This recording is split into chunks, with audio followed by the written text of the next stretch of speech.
The Rougarou.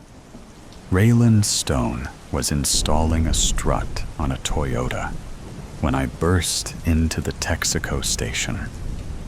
I ducked under the lift, slipped in a patch of oil, and cracked my head on the garage floor.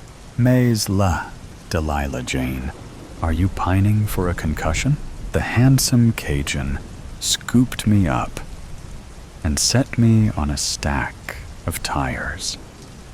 He wiped grease off his hands and gently palpated the back of my head.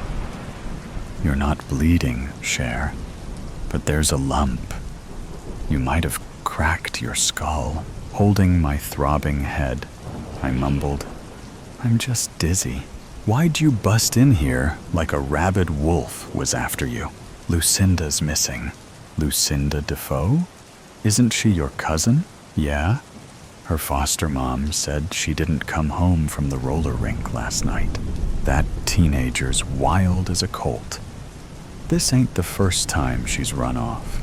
That's why I've got to have my truck. A muscle vibrated in his lean jaw. It's not ready.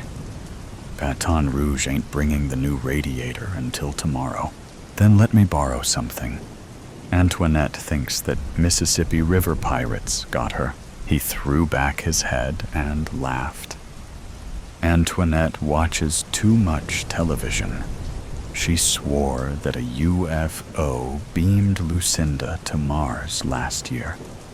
And a few months ago, she told the sheriff that the Rougarou ate the girl. I shuddered, imagining the man-wolf. 8 feet tall, he had eyes like fire coals and teeth like a bear's. He hunted dogs and kids who wandered into the bayou. My headstrong cousin liked to sneak out there. Gambling with her life turned her on. Giving me the side eye, Raylan said in Cajun French, Tonnerre mes chiens. Tell me you don't believe in the Rougarou. No, of course not. He's a legend, not real at all. Invented to scare bratty children. His lips quirked. Irritated that I hadn't fooled him, I squared my shoulders. I'm guessing that she's at the fish camp with Marcus. That's where she was last time. I need to bring her back. You're not going anywhere with a busted noggin. I fingered my skull and winced. It's sore, not busted. Have you met Marcus? Haven't had the pleasure. You're lucky. He's mean as a snapping turtle. Everybody swears he eats water moccasins and scorpions for breakfast. Imagine what he could do to a 16-year-old. Are you gonna lend me a vehicle or not? Sorry, I don't have a loaner.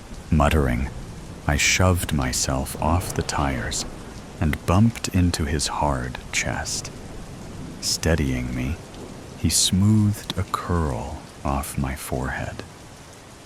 I leaned into his palm for an instant, and then stepped back. My friends said he was crazy about me, but he'd never even stolen a kiss. Raylan Stone was a Southern gent, a throwback to the days when a man left a calling card and asked your daddy if he could court you. I didn't have a daddy. Neither did Lucinda. I licked my lips and tried again. My cousins had nothing but bad breaks since her parents died. If she's with Marcus, she's with a critter as dangerous as the Rougarou. He sanded the beard stubble on his jaw with the heel of his hand. Look, I'd drive you if I could. But the mayor's coming to pick up the Toyota. I've got to finish the struts and rotate the tires by 5 o'clock. Tell her it's an emergency. Narrowing his dark eyes, he stepped forward and caught my chin. He stood, rock still, his warm breath wafting over my face. I trembled, thinking he was going to kiss me. I wanted him to. Instead, he whispered, "I was a medic in the army, not a neurologist. But I'd say you dodged that concussion. Your pupils are equal and react to the light. That's a hard head you've got, taking a hit like that on concrete." "Yeah, my head's not made out of paper mache. I'm fine." "Prove it. Let me see you walk the seam in the floor." Hoping he would relent about driving me, I traversed the crack like a tightrope walker, turned, and came back. My head hurt, but I didn't wobble. Satisfied, his brows drawn in a scowl, he picked up a box wrench and twirled it through his fingers. "All right, Cher. You win. I'll let you take old Jeb. Go to the fish camp, and then come straight back. Deal, old Jeb? Oh la la." Raylan's rebuilt 1940 International Harvester was a thing of power and beauty. He didn't let anybody drive that truck. Maybe he was crazy about me. I resisted a sudden urge to kiss him. "Go wait in the portico, Delilah Jane. I'll bring him around. Hurry before I change my damn mind." Its wiper blades flip-flopping over the divided windshield. The old truck rumbled into the portico a few minutes later. Raylan hopped out and cocked his fists on his narrow hips. "You ever drove a double-wheel rear end?" "No, but it can't be all that different from my Ram truck." "Different enough. You lock up the brakes, you'll skip the tires, and the rear end'll get away from you. Don't drive old Jeb over 40. Heavy rain's fixing to start. I'll drive him 10 under at all times. I swear. That'll be a first. You doing the speed limit." I put my foot on the wet running board and slipped. I fell backwards. As Raylan cupped my hiney to catch me, I heard him draw a sharp breath. "Careful, darlin'.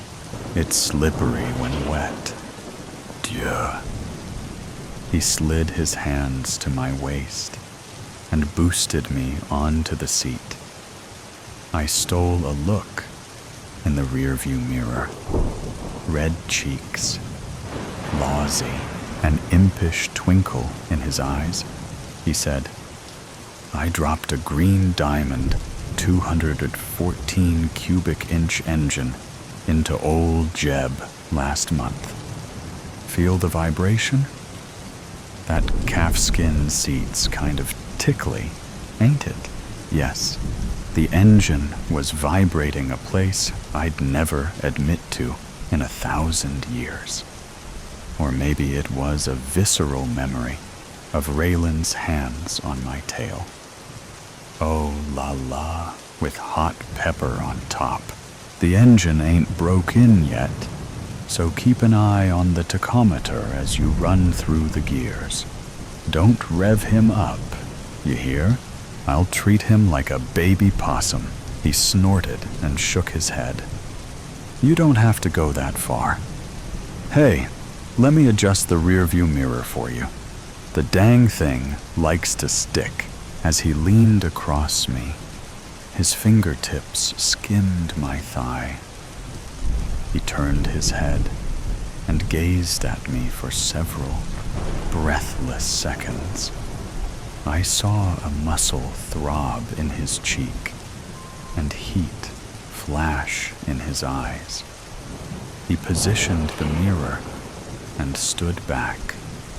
Flushed from head to toe, I stared at the gauges as though I'd never seen anything so fascinating.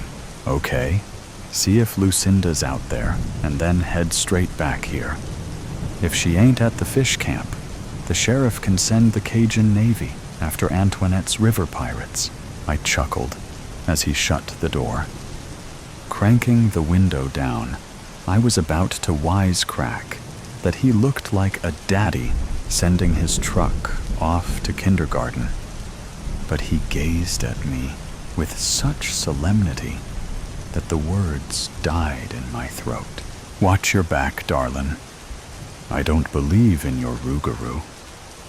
But if something were to happen to you, nothing's gonna happen, and he's not my rougarou. I forced a laugh. That smelly old monster would make an awful pet. Looking even more solemn, he placed his warm hand on the back of my neck. You sure you know how to drive a big truck? Does a duck wear waterproof underwear? Watch me. His fingers tightened. I'd like to watch you, and not in duck drawers. Damn, woman, you wear that truck like Victoria's Secret. Whoo, I flushed again, thrilled. Maybe Raylan Stone wasn't the gentleman I'd taken him for. Buckle up. There ain't a shoulder harness, but the lap belt will keep you from going anywhere. Not that you're gonna hit nothing, right? I touched 2 fingers to my eyebrow. Right. Don't worry about me. Frowning, he churned his hair with both hands. Quit worrying, Raylan. I'm calm as a clam. Calm as a clam fixing to be deep fried. I'll be back in 2 hours. I pushed in the clutch, eased into first gear, and drove into the rain. It wouldn't be long until dark. I was on the highway near the swamp when a lightning bolt snapped out of the clouds. It unleashed a torrent of rain. Within minutes, the deep ditches on either side of the highway overflowed. Rooster tails sprayed out of old Jeb's fenders and hit the windshield. The window fogged up. Blinded, I stopped to clear the glass with my sleeve. I glimpsed movement out of the corner of my eye. A huge black thing lurched out of the swamp and fixed a pair of glowing red eyes on me. The rougarou. I jammed the gas pedal to the floorboard, not looking back, not looking aside, looking only through the foggy windshield and screaming, screaming, screaming. As I shifted into second, the rear end broke loose.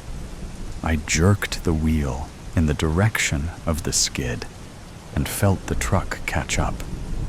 But then I skidded the opposite way and overcorrected. Storm water snatched old Jeb toward the ditches as we reeled back and forth. Waves exploded over the hood. Steam boiled out of the engine, black smoke pouring out of its stacks. A dump truck appeared in the mirror. Roaring like a bear, it smashed into us. Old Jeb spun a 360 and sailed into the ditch. Sudden deceleration. My hips snapped against the lap belt. My knees slammed into the dashboard. My forehead bounced off the steering wheel. Dark water rose over the hood and sprayed in around the windows and door seals. It boiled out of the dash, the air vents, the gas pedal, the floorboards. The ammeter glowed bright red, and then the turbid water snuffed it out. The cab submerged. Locked in a cold, black tomb, I fought to unbuckle the seatbelt. Water rose to my chin. Choking, I struggled for air. White-hot knives stabbed my chest. I heard a dog barking, and then a gruff voice. "Get to the air pocket, or you'll become a ghost like me." The seatbelt buckle popped open. I pushed off the steering wheel and hit my head on the roof. Found the air pocket. Sucked sharp, terrified gulps of oxygen. Old Jeb groaned and nosed deeper into the ditch. I fumbled for the door handle. The door wouldn't open. It couldn't. The water pressure outside was too great. The door wouldn't open until the pressure equalized. That would be when the cab was full of water. By then, I would have drowned. Raylan Stone would tow the truck out and stare at me in disapproval. I'd promised not to hurt old Jeb. Dragging in a lungful of air, I ducked underwater and tried to grab the window crank. The freezing water struck my head like a hammer and knocked the air out of my lungs.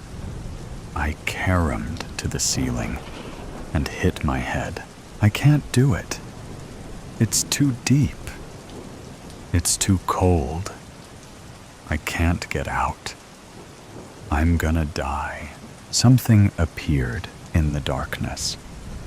Brown fur, claws, teeth. I felt the rougarou touching me, breathing on me. I screamed in mindless terror, roll down the window. Golden eyes, a white bib, and speckled paws appeared.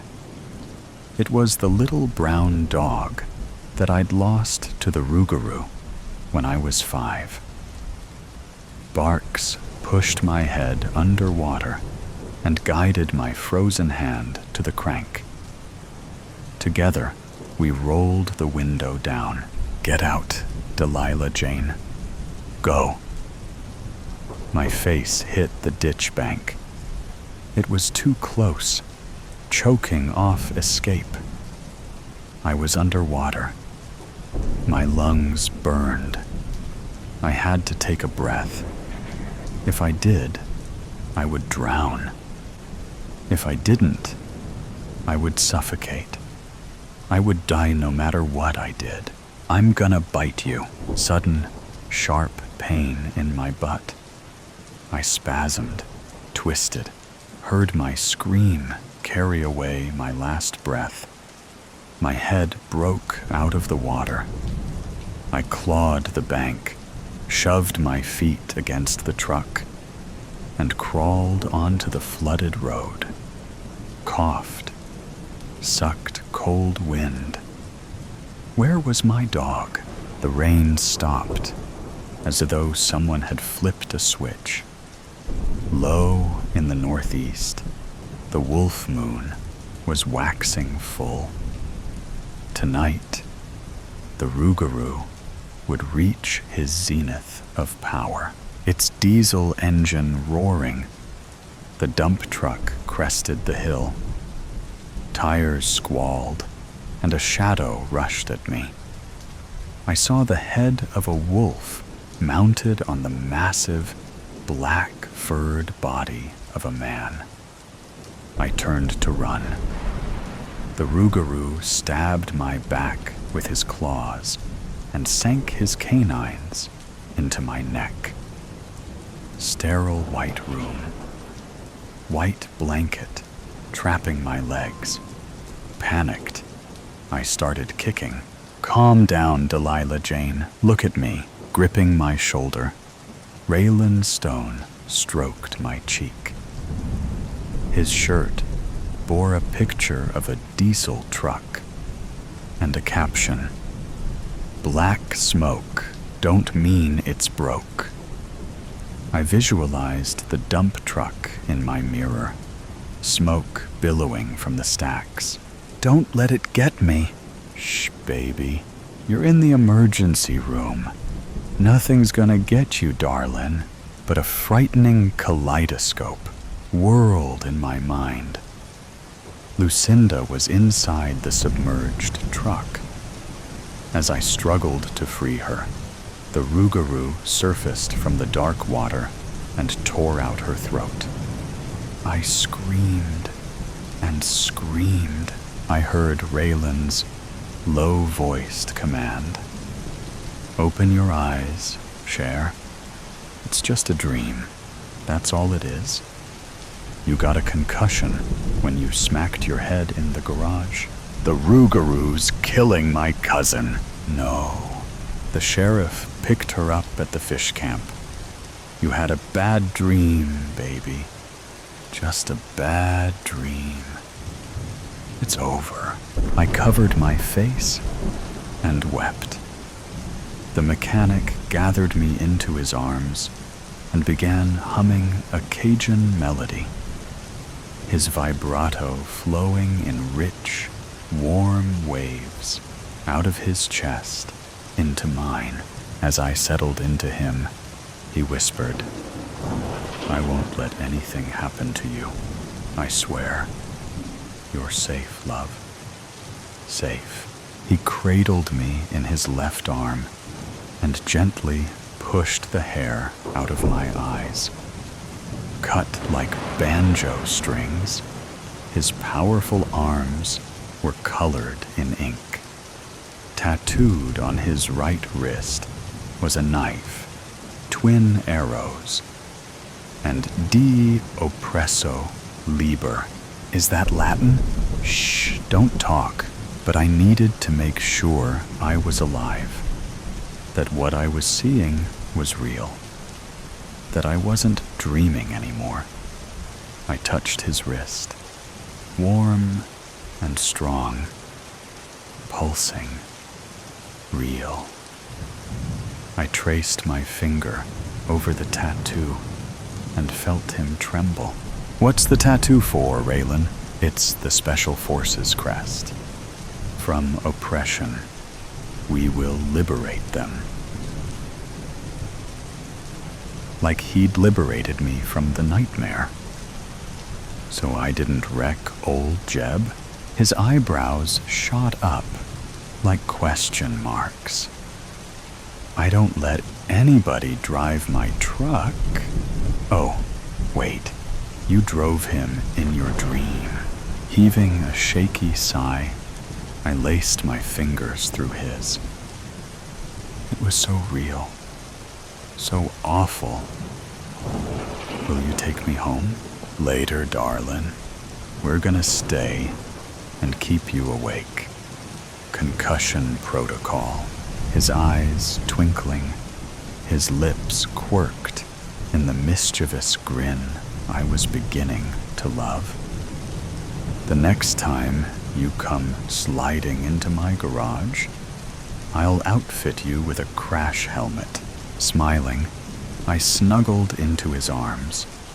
Raylan Stone was exactly the gentleman I'd dreamed he was. Maybe tomorrow I'd steal a kiss. The painted door, for what feels like an eternity. I stare at the bloodied body without being able to move.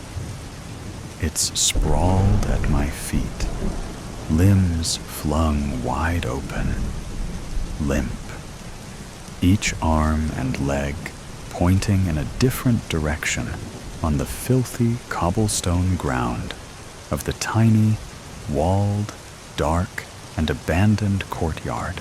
Above us, the moonlight and the sparks of stars flicker behind white clouds that slice through a deep blue sky, like ghost ships crossing distant, uncharted seas. The layers of mythical creatures and fearsome leviathans. With my free hand, I grope blindly at my own stomach, applying pressure to the wounds, the deep cuts that tore through flesh and muscles during the fight. Warm, dark blood gushes between my fingers, trickling down my arm, soaking the inner sleeve of my shirt and jacket. A lantern shines through the fogged glass of a third-floor window in the adjacent building. I run and hide, crouching behind a bush. Clenching my teeth, I stifle a groan. "Who's there?" demands the gruff, weathered voice of an old man. Through the tangle of leaves, cloaked in shadows, I watch him. He wears a long, white cotton nightgown and a matching cap. One hand holds the open window, while the other grips the lit lantern. He squints and scans the courtyard, fixing his gaze on the body.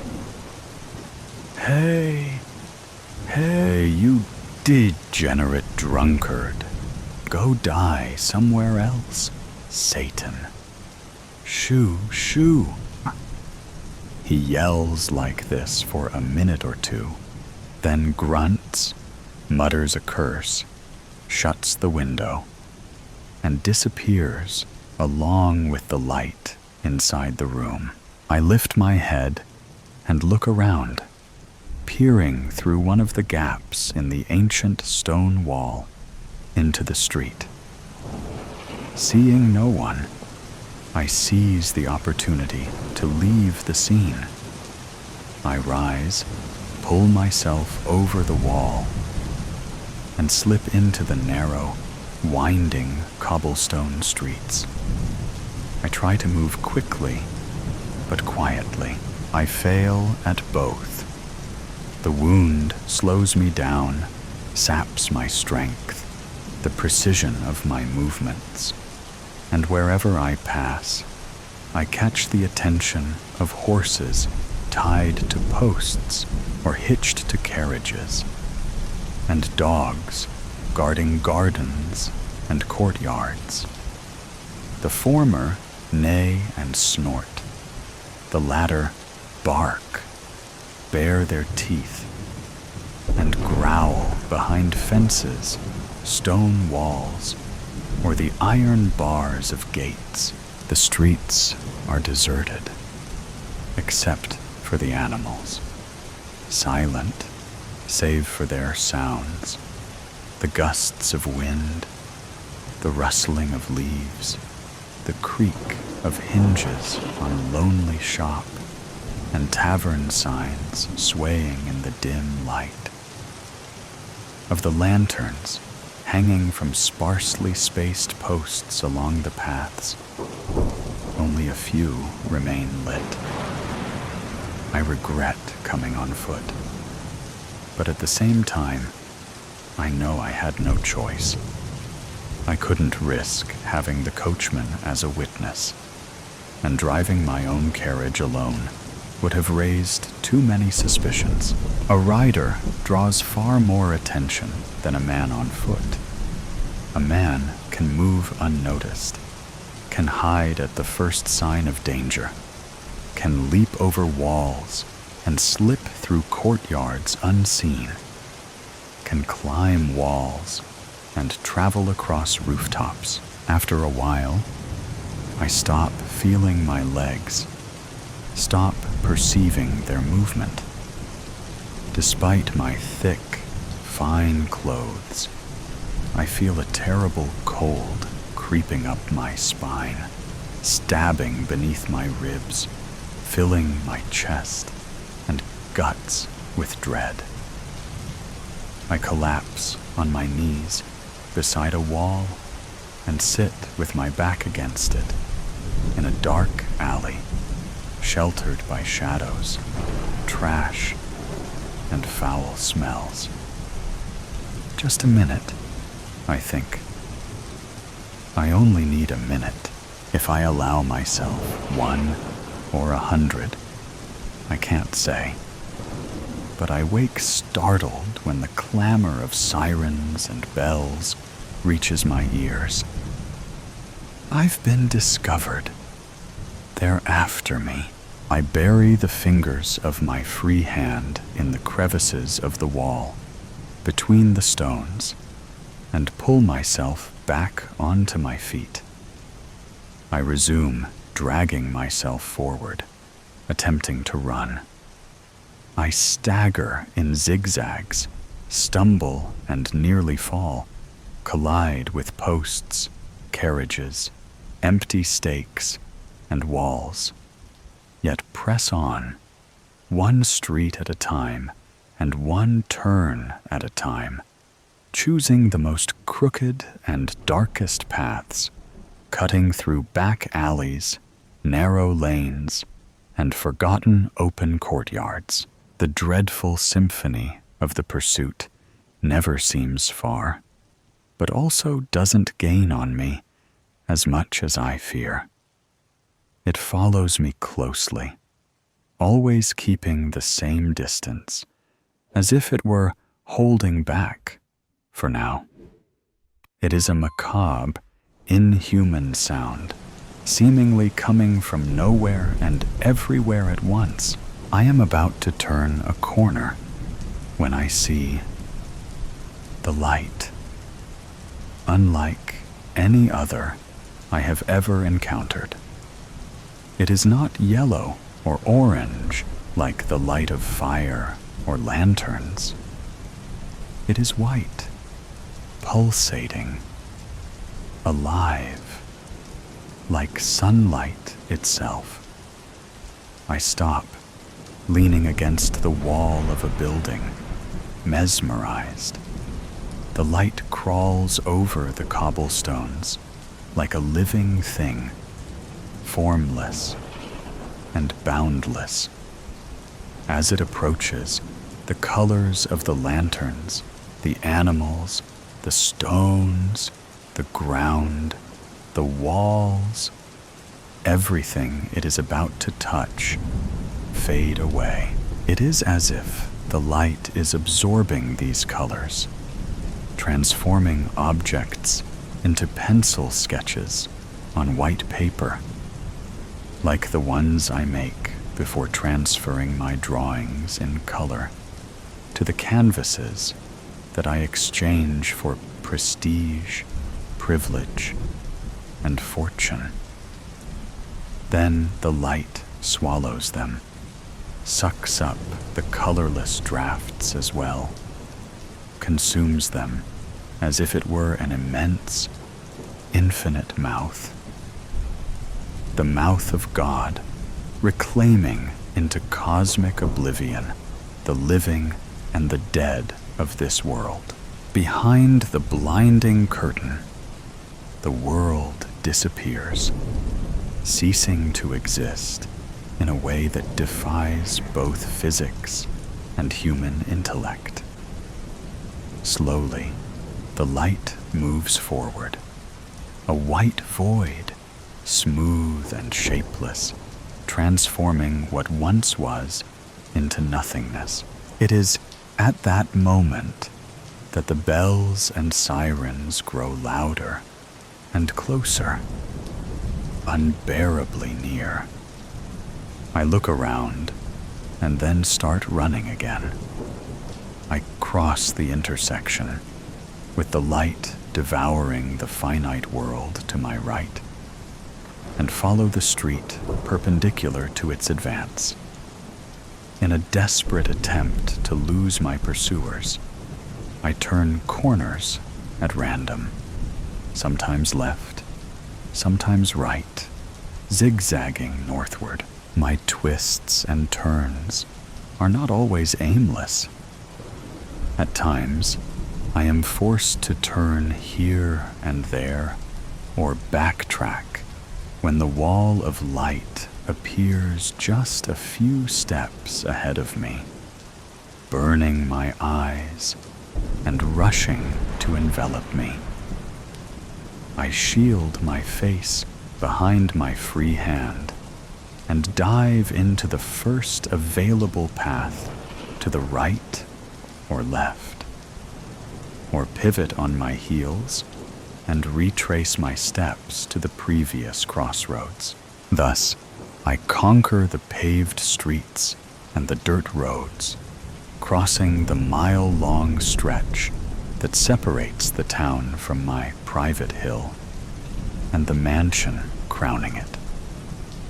I pass through the garden gates and rush to the front door. The guards and other staff still awake at this hour are startled, surrounding me, offering to help me walk, to carry me to a bed, a chair. They inquire about my injury, whether they should send a rider to fetch the physician from the village. I command them all to step back, to leave me alone, ordering that every door and window be sealed. For a brief moment, I work alongside them in this endeavor, but then I turn and make my way down the corridors to the bedroom. I kneel by the side of the massive canopy bed and touch Maria's warm face as she sleeps in peace and oblivion, undisturbed by the banging of doors, the shouted exchange of orders, or the music threatening to unravel my perfect world. The clamor of that million-strong chorus of sirens and bells. Gently, I wake her and help her to her feet. Quickly, my love, come with me. You must come with me, I whisper urgently, pulling her by the hand. She follows, trembling, crying, asking about all that blood, about the injuries, and the blood, the blood, the blood. So it was all over, then. Had I won? Were we finally free to live our love, no longer bound by escapes, lies, persecutions, or consequences? I pull her by the hand through the corridors to my studio. Along the way, I grab one of the lanterns hanging from rings fixed to the stone walls. I enter, pull her inside, and lock the door behind us. Frantically, I fly from one side of the room to the other, ensuring all other entrances and windows are shut as well. I move unsteadily, stumbling, pushing aside finished paintings, knocking over empty easels, unfinished canvases, and tables cluttered with papers, palettes, jars of paint, and brushes. Once convinced that every possible entry is sealed, I return to Maria, grasping her hand again, and lead her toward one of the walls. I scour the floor for a brush and a jar of paint. When I open the first jar, I find inside a solid, useless, gray lump. I hurry around the room, gathering more jars, only to find them equally futile. I try using the paint from the pallets, attempting to make it at least pliable with saliva. But to no avail, I find myself clutching a dry, useless brush, turning helplessly in place, sobbing, groaning in pain. Then I remember the wound, the blood. I return to the wall, grip trembling, inconsolable and bewildered Maria's hand. Dip the brush into my own wound, pulling it out with bristles drenched in blood, dripping red. Together, we approach the wall, and I begin to work. The bells and sirens grow ever closer, unbearably close, now just outside the corridor, sounding in neighboring rooms. With desperate and vigorous strokes, I paint a door, a doorknob, our only escape route. In my mind, I paint on the other side the perfect world, the perfect life, the happy ending we deserve. I squeeze Maria's hand a little tighter. I let the brush slip from my sticky, blood-soaked fingers, falling with a muffled thud beneath the cacophony of sirens and bells. I close my eyes and take a deep breath.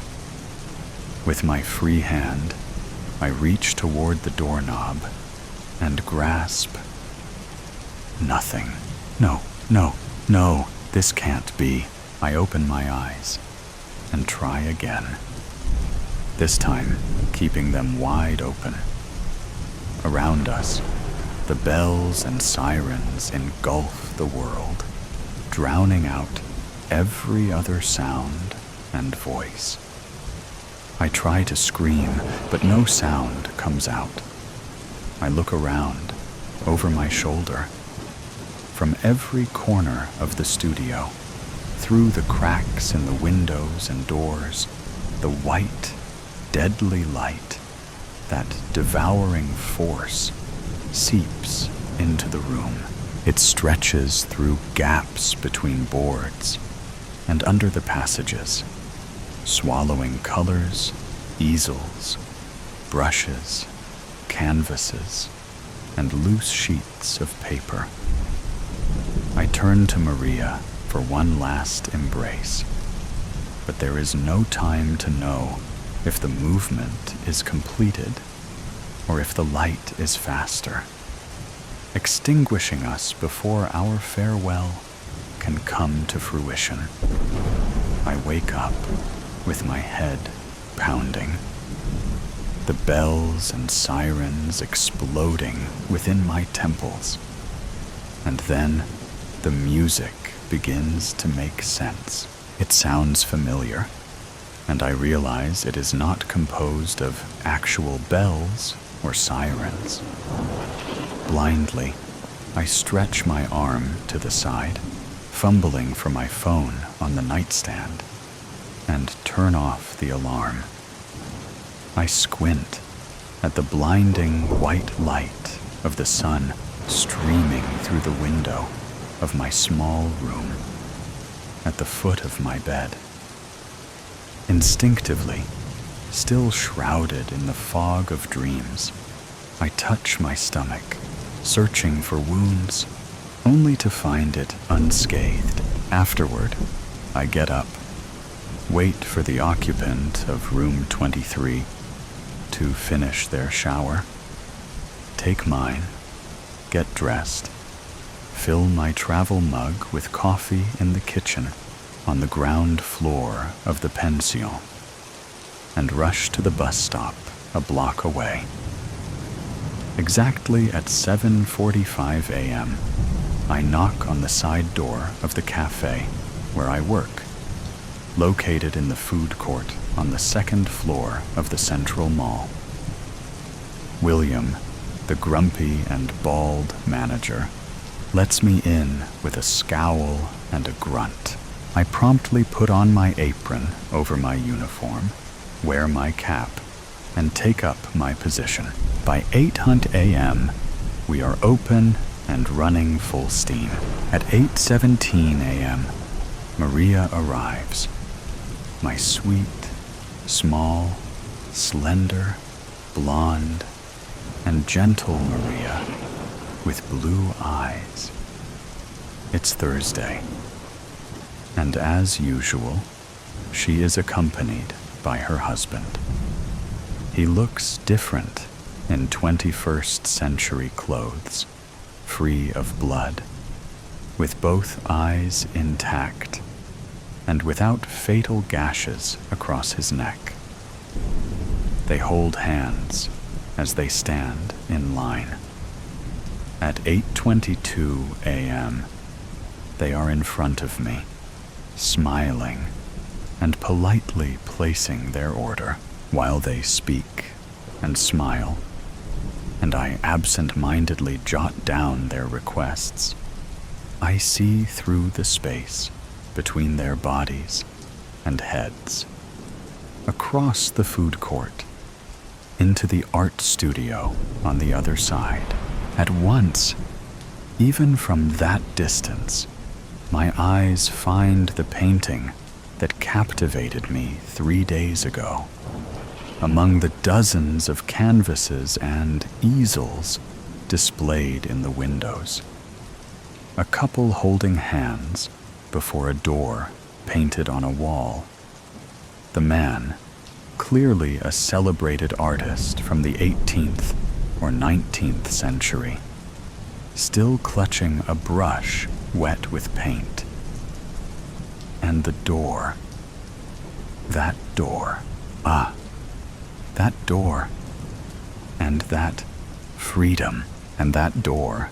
And suddenly, they could go anywhere they wanted to, could love each other and be happy wherever they pleased, as much as their hearts desired, in any place they chose, and nothing else could follow them. Not through that door. Nothing beyond them would be able to cross it. Certainly, nothing bad or evil. I finish jotting down their order. We exchange pleasantries, and the couple turns their back on me. Maria turns her back on me, taking a seat at one of the tables with her husband. The two share a brief kiss, a tender smile. Clearing my throat, I call out in a loud and steady voice, "Next!" And the line moves, and life goes on around here.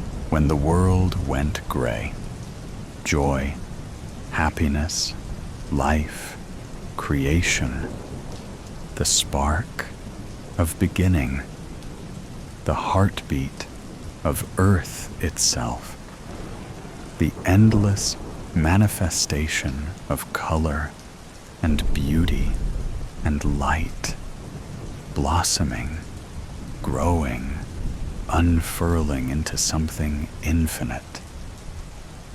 And then, one day, nothing. The world, once bursting with radiance, was swallowed whole, devoured by an oblivion so complete that even memory faded to grayscale, leaving behind only the cruel, inescapable taunt of black and white, a silent mockery of what once was, shadows of what had been clung to the charred land beyond our shelter, reaching with desperate fingers toward a sky that had long since turned its back. And as the relentless nothingness took and took and took, we were left only to bear witness, to suffer in the empty remains of what we had destroyed. And as the world faded to monochrome, I became one of the countless shades of despair. Our city, once flooded with bustling citizens driving cars of every color, is reduced skeletal frames of buildings and cracked roads. A cruel reminder of the countless nights I spent, sleepless, hidden away in my attic, thriving off the colors coating my paint palette. The word around us hasn't just been burned, it's been erased. The vibrancy stripped away. I look around our underground shelter, and for people struggling to survive, everyone was perfectly content with making conversation from the concrete where they sat, as if they weren't on their deathbeds. We scrape by with the rations the leaders distribute weekly, our bodies weakened by hunger, our minds fractured by the unbearable monotony of a world without color. But it isn't the hunger or paranoia that haunts us, but the weight of absence, the memories of color fading with each passing, dissolving to add to the torture of the ash flakes contaminating the air. Black, white, gray, repeat, every damn time. And then I find myself thinking the same, though I thought since the day the world was drained of color. This is a dream. Colors can't just disappear. And yet, here we were in this mere sketch of what was. A vast land that stretched on through the remains of the nuclear tragedy, colored in shades of ash and bone, where nothing grows and nothing dares to blossom. For now, I resort to my only escape, my eyelids suddenly feeling too heavy, my mind too weary. Symptoms we've long since accepted as the norm, and allow myself to relax against the concrete wall. Part 1. Rations are low. Too low. A small group of us was sent into the depths of our despair to scrounge together enough food to ensure our, at the least, survival. Survival doesn't always grace the entirety of our measly society, and it's unfortunate. But death, even at 17, is not an unfamiliar fate. I look out into the rubble, finally lifting my eyes from my sneakered feet for the first time since they stepped beyond the shelter's entrance. The land is silent. The only sound, the crunching of boots landing against who knows what, and the whipping wind nipped at my skin, scattering my once auburn-streaked hair across the back of my jacket. Black, white, gray, a gleam catches my eye. We're at the edge of the ruins. That's impossible. My feet are already betraying me, already venturing closer to this foreign feeling of freedom. 5 years ago was the last time I was graced with the presence of color. 5 years since the bombs. 5 years since this world was diminished to a mere grayscale. 5 years. For color to still exist would be out of the question. I track the glistening spar of hope forcing my eyes to stay open, forcing my feet one in front of the other until, where'd it go? I blink. Scanning the scene, my eyes dart frantically from each piece of colorless scrap to the next. Come on. Come on. Come. Nothing. The unmistakable feeling of wilted grass prickles at my knees as they hit the ground where it was. The hope of color in an achromatic world slipped through my hoary fingers like sand slipping through the grasp of the ocean spray continuously. Elara? Sienna, one of the other young scavengers, asked, kneeling down in front of me.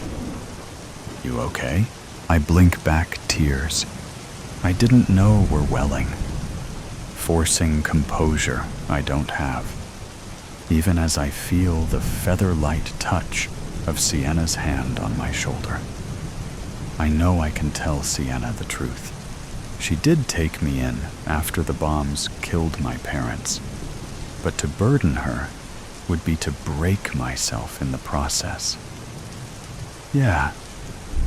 My voice is breathy, as if I'm questioning my own answer, while letting the first one that comes to mind slip past my lips. If anyone is going to believe me, it's going to be her. She is the only family I have left, after all. I thought I saw color. Sienna's muted, but still striking. Once blue eyes go wide, clawing to clench onto the sliver of hope and clinging onto it like a lifeline. Anything, everything. She leans closer, the shoulder-length ashy hue filling her head, now slipping past her ear. If anyone can find it, it's you. She said it like it was the easiest thing in the world. But that was just the way Sienna made everything seem. Easy. Like it wasn't the sight reignites a desperate hope, a longing to believe that life, in its fullest form, is not truly gone. Part 2. I can't pretend like it didn't happen. I can't unsee it. I know it's risky. I know there are people here who need every last bit of help they can get.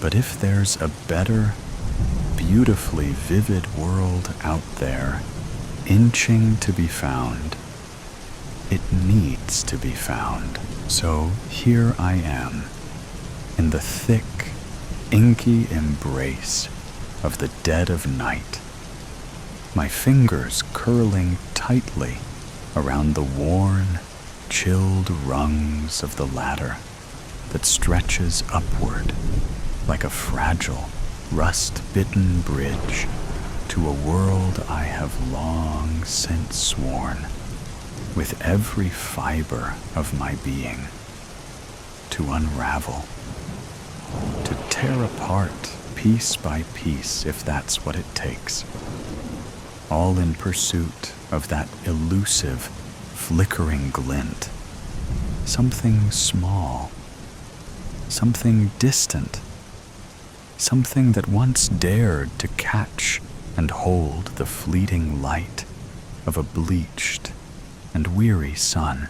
Because if there is one truth I refuse to let slip through the cracks of time, it is that color, in all its wild, untamed brilliance, is not just an indulgence, not merely an ornament to be admired from afar, but a necessity, a lifeblood that the world not only craves, but deserves to be drenched in, to be wholly consumed by.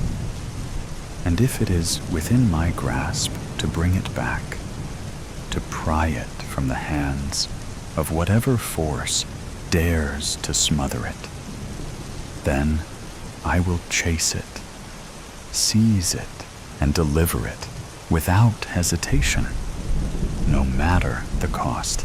Singed, sealed, delivered.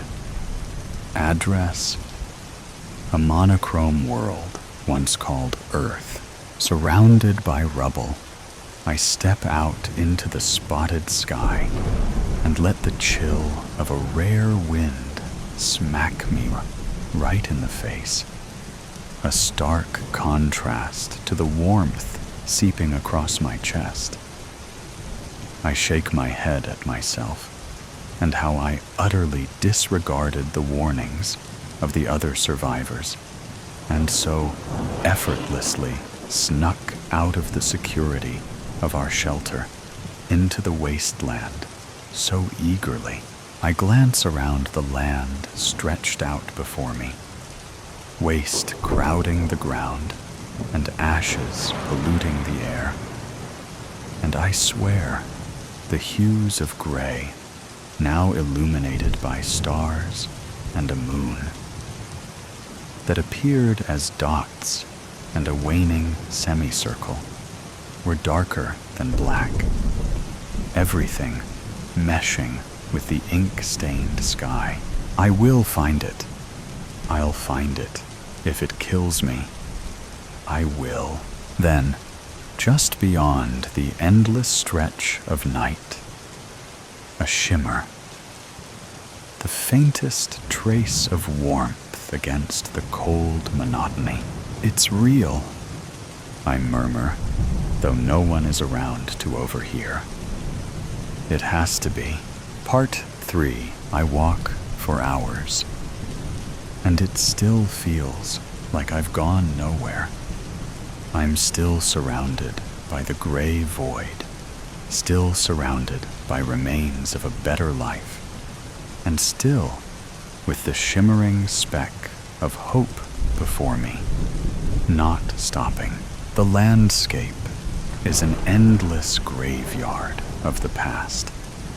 Twisted steel, collapsed buildings, and roads that crack beneath my feet stretch on like the bones of a forgotten civilization. Everything is still. No birds cry overhead. No wind whispers through trees, because there are no trees left to whisper through. The silence is heavy, pressing against me like the weight of the sky itself. I huff, pressing my back against a crumbling door, not bothering to look at the house, but rather the swing set across the road, peering intently as it swings back and forth in the stillness of night, moved by something unseen. Perhaps the ghost of the child who cherished it. A sigh slips past my lips at the tempting offer of sleep, but refusing to give in quiet yet. I push my weight forward. My feet drag, weighing me down. Black, white, gray. Repeat. It's infuriating that I can't close the distance between me and my last hope of color. My eyes snag on a reflection in the road. My pace quickens. My footfalls echo in the empty, colorless world as I near the glinting surface. A mirror, cracked, dirt-speckled, abandoned in the middle of the road, like it doesn't belong. Like nothing belongs. I slow, breathing hard. My reflection stares back at me, distorted by the fractures spider-webbing across the glass. The same dull world is behind me. The same lifeless sky above. But beneath me, just beyond the cracks, something else, green, my breath catches. A patch of grass, impossibly vivid, bleeding through the reflection as if it exists in another world. As if it's real, somewhere, somehow. I step forward, heart pounding, kneeling at the mirror's edge. My fingers hover over the glass. The colors look too bright, too alive, like they'd burn if I touched them. But I don't hesitate. I kick the mirror.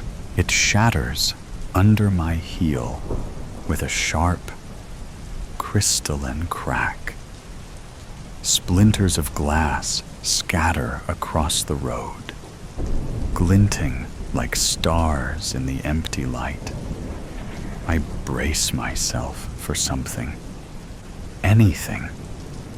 A shift in the air, a tremor in the ground, a door opening where there was none before.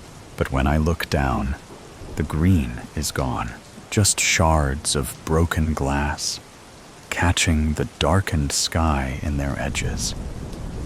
Just my own reflection, fractured into 100 jagged pieces.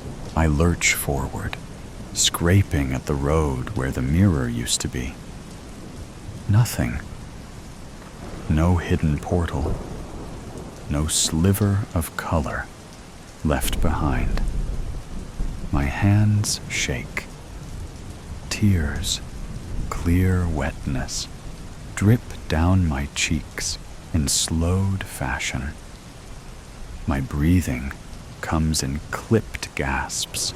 I saw it. I know I did. The wind stirs, sending a few stray fragments skittering away.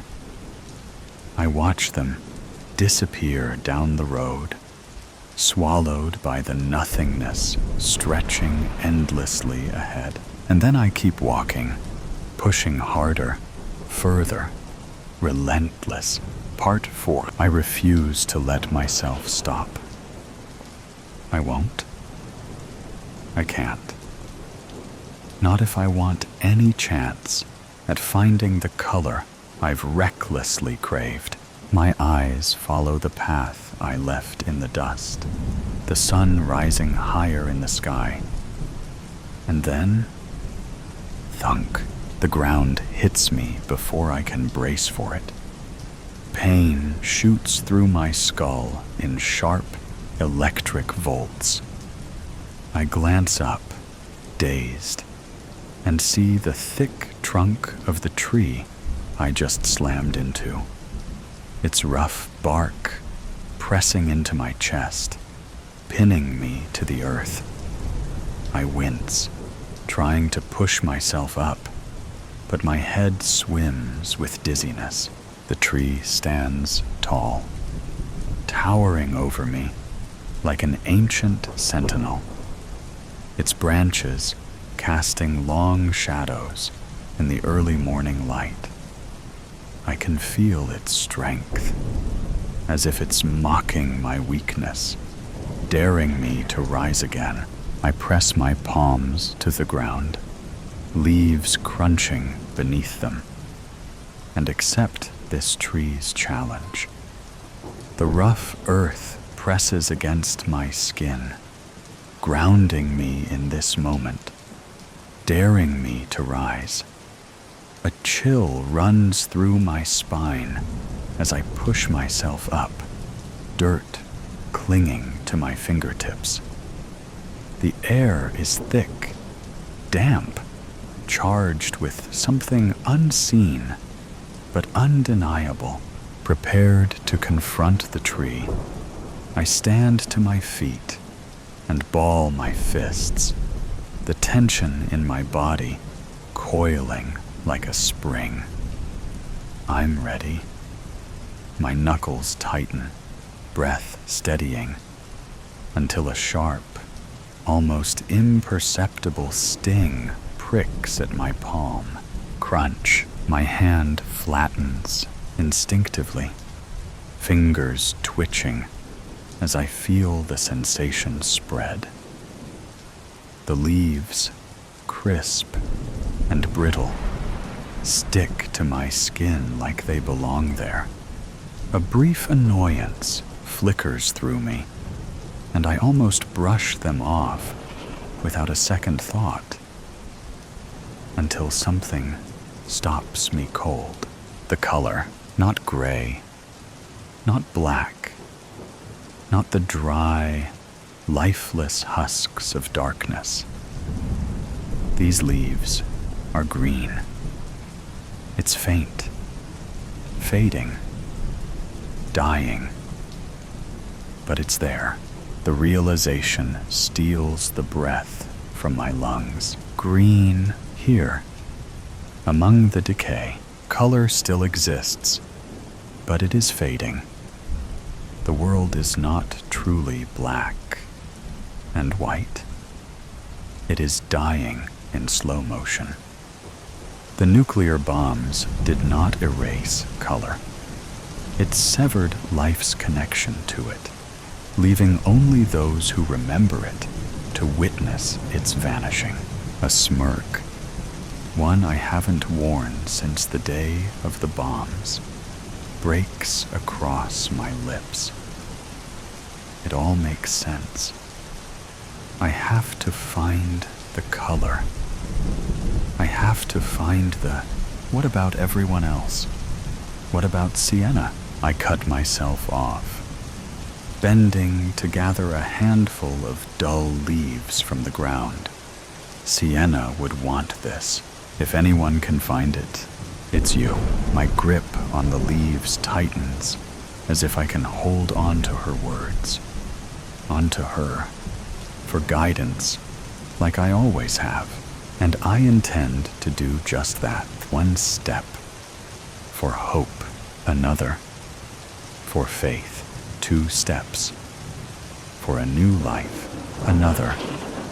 For Sienna, and then I'm sprinting, not daring to look back. The hunger, it happened overnight. One evening, the whole world was bathed in the rich hues of a setting sun. The sky painted in oranges and purples. The next morning, everything had turned gray. Not just dull or faded, color itself was gone. The trees, flowers, ocean, even people's skin and eyes had become mere variations of black, white, and gray. It was if reality had been drained, leaving behind a lifeless, monochrome wasteland. At first, scientists tried to explain it as some anomaly in human vision, a mass hallucination, an unknown pollutant in the air. But when they dissected plants and animals, their tissues were colorless at a molecular level. Screens, paintings, dyes, nothing could produce a single shade beyond the grayscale spectrum. Then, people started disappearing. It wasn't like normal vanishing. There were no signs of struggle, no footprints leading away. One moment, someone was there, and the next, gone, like they had been erased from existence.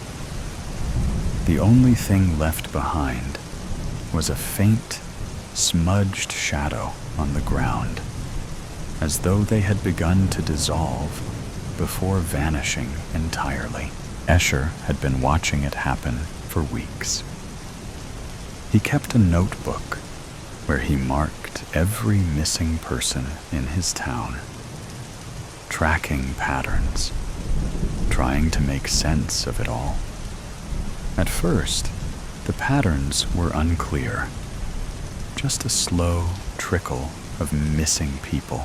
The painters, the poets, the dreamers. Those who had dared to whisper about color, to grieve its absence, were the first to go. Then, it was the children who still dreamed in color. Their small voices describing the impossible. A sky that wasn't gray, a sun that burned gold. Each one disappeared without a sound, leaving behind nothing but that eerie, smudged shadow. Now, Escher could feel it watching him, lingering just at the edge of his vision, a weight in the air that pressed against his skull, cold fingers at the nape of his neck. The more he thought about color, the stronger it became, like a slow, suffocating whisper wrapping around his mind. He had a theory, but it curdled in his stomach like rot. What if whatever took the color away was still here? And what if it didn't want anyone to remember what had been lost? Escher kept his theory to himself. He had seen too many people vanish after speaking too freely. But in the quiet of his apartment, under a single flickering bulb, he scrawled his thoughts into his notebook, pressing the pencil so hard against the paper that the tip snapped. That night, sleep came in restless waves. Dreams of golden sunrise, of green forests and sapphire oceans flickered behind his closed eyelids. Something else lurked there too, a whispering void pressing at the edges of his vision, a presence that noticed him. He woke with a start, heart pounding. The bulb above him flickered more erratically now, casting sharp, jumping shadows across the walls. Then he saw it. A smudge, one of those gray stains on the floor near his desk. It hadn't been there before. It looked like the others, the ones left behind by the vanished. But he was still here. Escher reached out a shaking hand, brushing his fingers over the smudge. Ice shot up his arm. His breath hitched, his vision wavered, and for a split second, he saw something, a figure, a shifting mass of darkness standing in the corner of his room, featureless, faceless, but watching him, waiting. The moment passed, and he yanked his hand away. The thing was gone, but he knew it had been real. He flipped open his notebook with trembling fingers. If he was right, he had limited time before it came for him. He needed answers. Somewhere out there, someone knew the truth. Someone who was still alive. Escher didn't sleep again that night. He sat at his desk, staring at the smudge on his floor, waiting for it to move. It didn't, but something else did. A creak in the hallway. Slow, deliberate, his breath hitched. He lived alone. The sound came again, closer this time. a dragging shuffle, like bare feet sliding across wooden floors. Escher reached for the nearest object, a rusted letter opener. Pathetic, but it was something.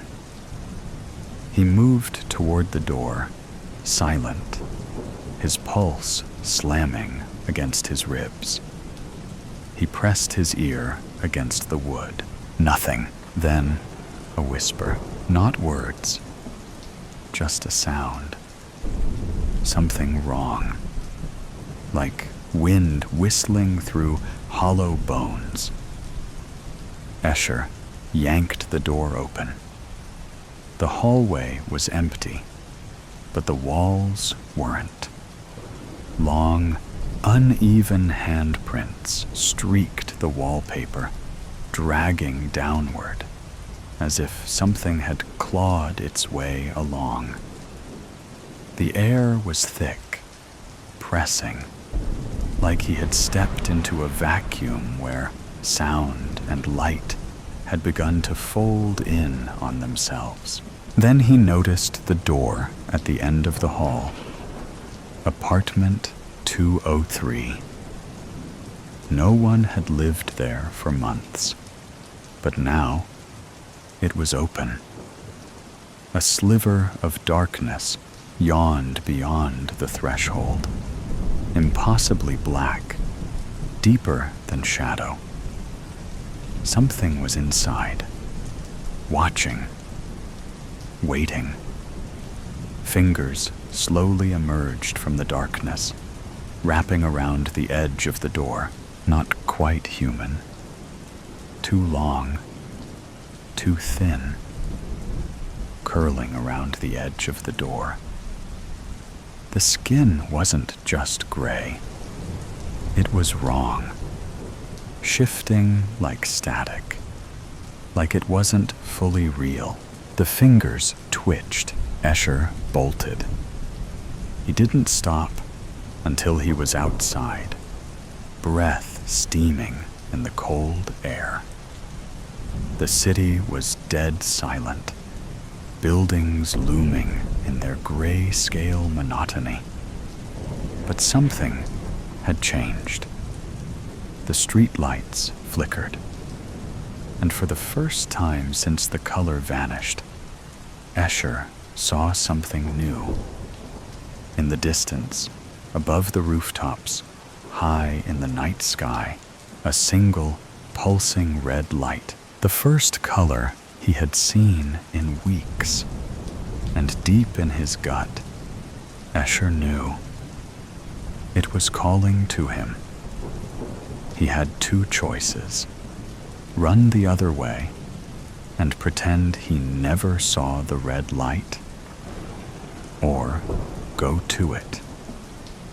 Every survival instinct screamed for the first option, but something deep inside, something primal, pulled him toward the second. It was the first color in a world that had been stripped bare. It was wrong, unnatural, but it was something. His feet were already moving. The city was eerily empty. Cars abandoned at intersections, their windshields coated in dust. Storefronts remained open, shelves half-stocked, as if people had simply walked away from their lives. The red light pulsed, steady and slow, coming from the tallest building in the city, the old communications tower. As Escher approached, he felt it before he heard it. A deep, low hum. Subsonic, just beneath the range of hearing, but strong enough to feel in his bones. The street lights flickered in time with it. A shadow moved up ahead. Escher froze. A figure stood in the middle of the street, facing away. Motionless, The man, or what had been a man, wore a tattered suit, its fabric faded to gray like everything else. Something was wrong with him.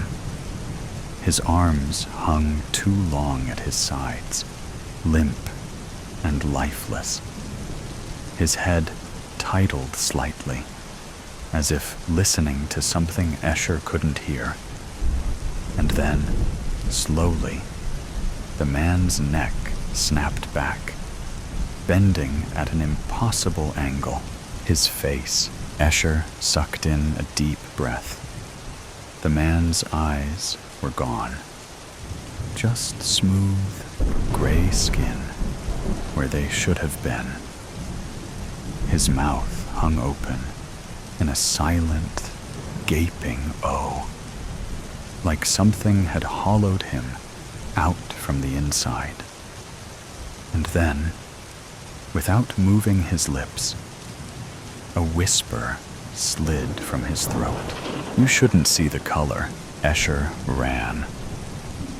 His breath came in short, sharp gasps, feet pounding the pavement. The communications tower loomed ahead. The hum grew louder. The street lights died. Darkness swallowed everything except for the red glow above, pulsing faster now, more urgent. Something was chasing him. He could hear it, a skittering, impossibly fast, limbs scraping against the pavement. The tower doors were open. Escher threw himself inside and slammed them shut. Silence. His heartbeat thundered in his ears. He took a shaky breath, turning to face the interior. The building was empty. An old stairwell wound up in the dark, leading to the roof. The red glow pulsed from above. There was a voice. Not from behind the door, not the stairwell, but from inside the room. A whisper, slithering through the air like a breath against his ear. You were not supposed to remember, Escher finally realized. The red light hadn't been calling him. It had been warning him. He turned slowly, his breath shallow. The room was empty, but the whisper had been right next to him. The red light pulsed above, faster now, urgent. He forced himself forward, gripping the stairwell railing. He had to reach the top. He had to see whatever was waiting for him. The climb was endless. The hum grew louder, vibrating through the walls. His vision swam, his skin prickling, like something unseen was brushing against him. The climb ended at a door, rusty, slightly ajar. Beyond it, the red glow bled into the darkness.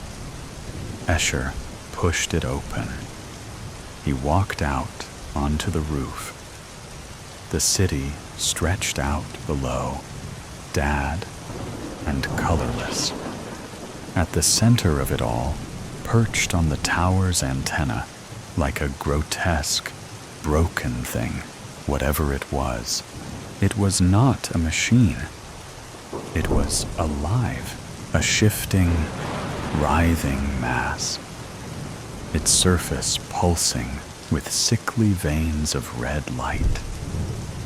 It had no defined shape, no eyes or mouth, just an undulating, wet mass of twisting tendrils, each one ending in something horrifying. Faces, not full heads, just faces, half-formed, stretched, and distorting, mouths open in silent screams. They flickered in and out of existence, as if trapped. Escher knew, deep in his bones, these were the ones who had vanished. Not erased, not destroyed, absorbed. His stomach twisted, and his knees nearly gave out. The red light flared, and suddenly he remembered. The color hadn't been taken. It had been consumed, and the thing was still hungry. A shadow loomed from behind him. Escher turned just in time to see the eyeless man from the street standing in the doorway. But he was different now. His face was melting, the edges smearing like wet charcoal, his features slipping away. The man took a step forward, then another, and with each step, his body blurred, losing detail, like he was being erased in real time. "Join us," the voices whispered. Escher staggered back. The fleshy mass of faces quivered, responding to the movement, its tendrils stretching toward him. The eyeless man, if he even was a man anymore, took another step forward. His form blurred, warping like wet ink, his face melting away completely. Escher tried to run, but something grabbed his ankle. Ice shot up his leg as a tendril snaked up his calf. It wasn't solid, not exactly. It was like touching static, buzzing, shifting, eating away at him the moment it made contact. A dark gray substance was oozing out of his skin like ink in water. He kicked, thrashed, clawed at the rooftop, but it was pulling him in. More tendrils lashed out, latching onto his arm, his torso, his face, cold, deep, endless. His vision swam. Shadows moved at the edges of his sight. His skin tingled as something deeper than pain rippled through him, like he was being unraveled. The voices rose in a distorted, guttural chorus. "Join us," Escher gasped, and for the briefest moment, he saw everything.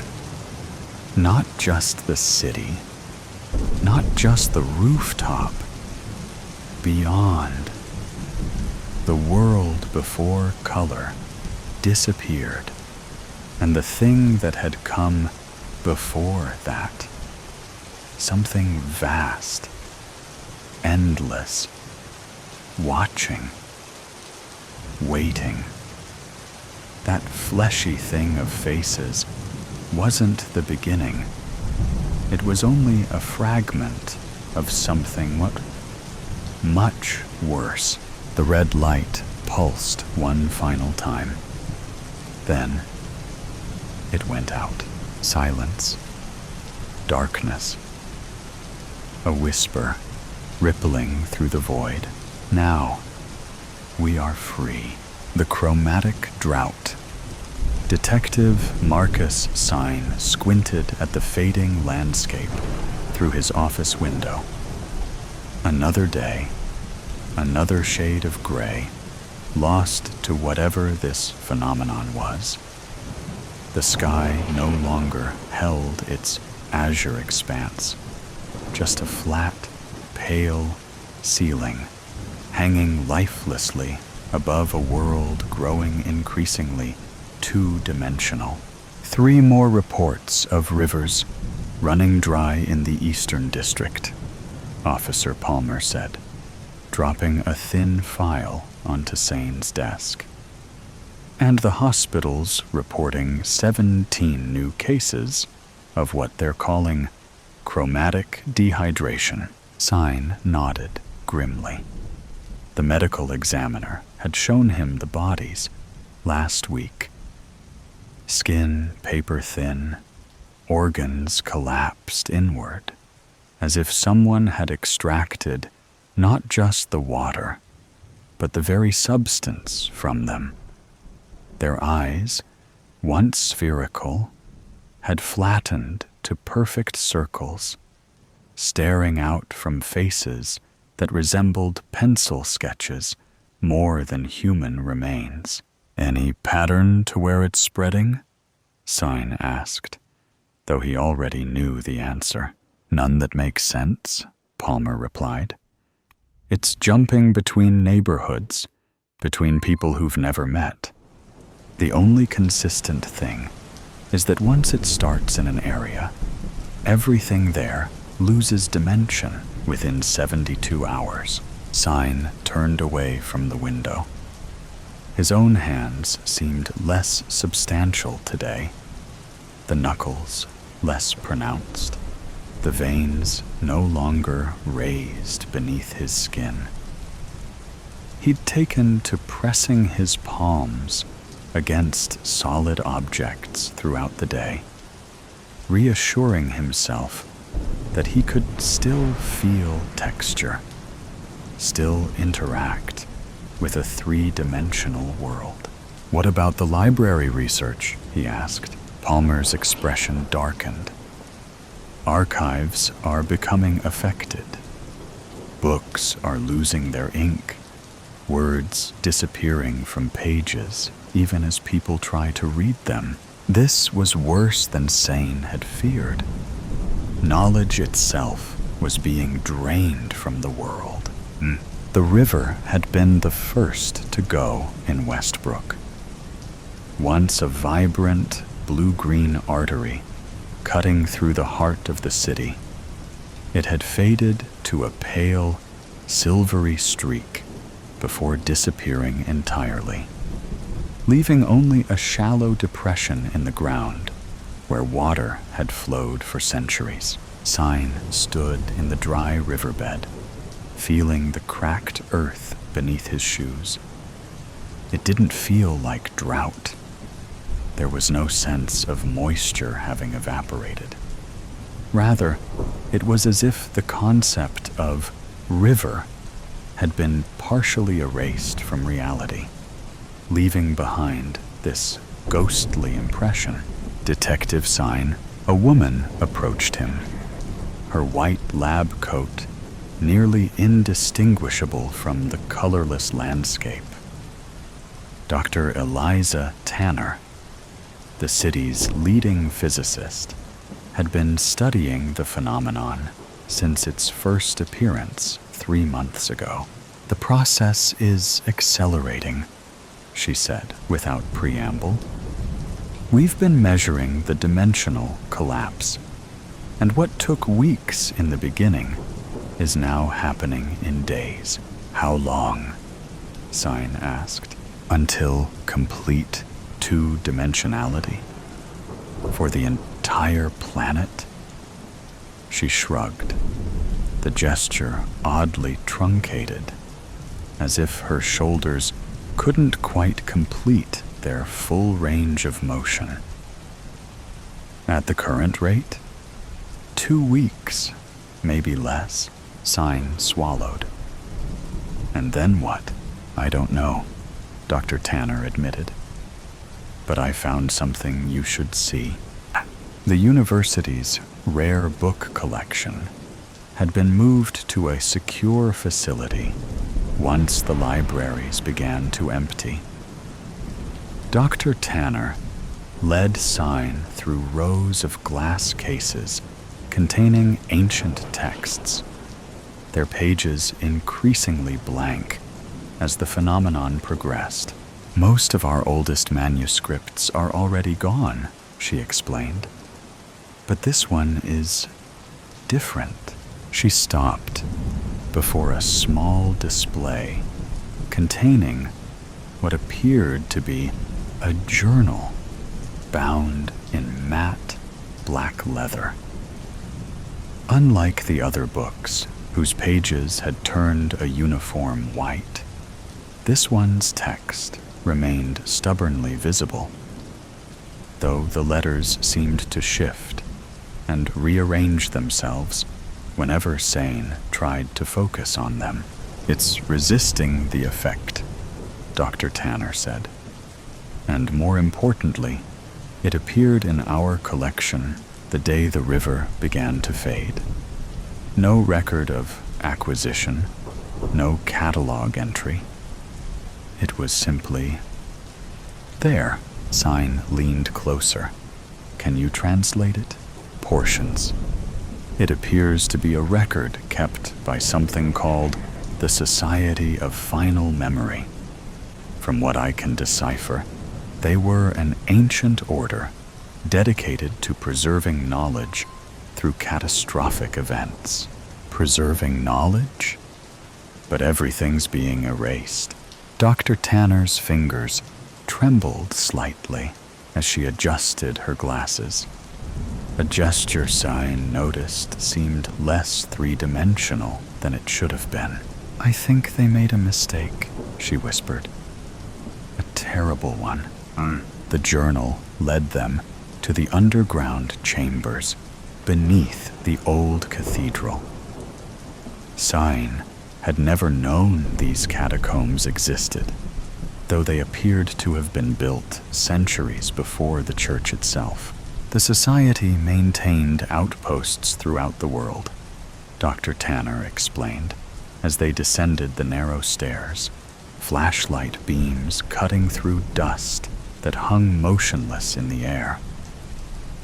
According to the journal, they believed humanity was cyclical, civilizations rising and falling in patterns, with crucial knowledge lost in each collapse. So they preserved information across these cycles? Sign asked, ducking beneath a low archway. The stone felt wrong beneath his fingers, too smooth, as if the grain and texture were being slowly erased.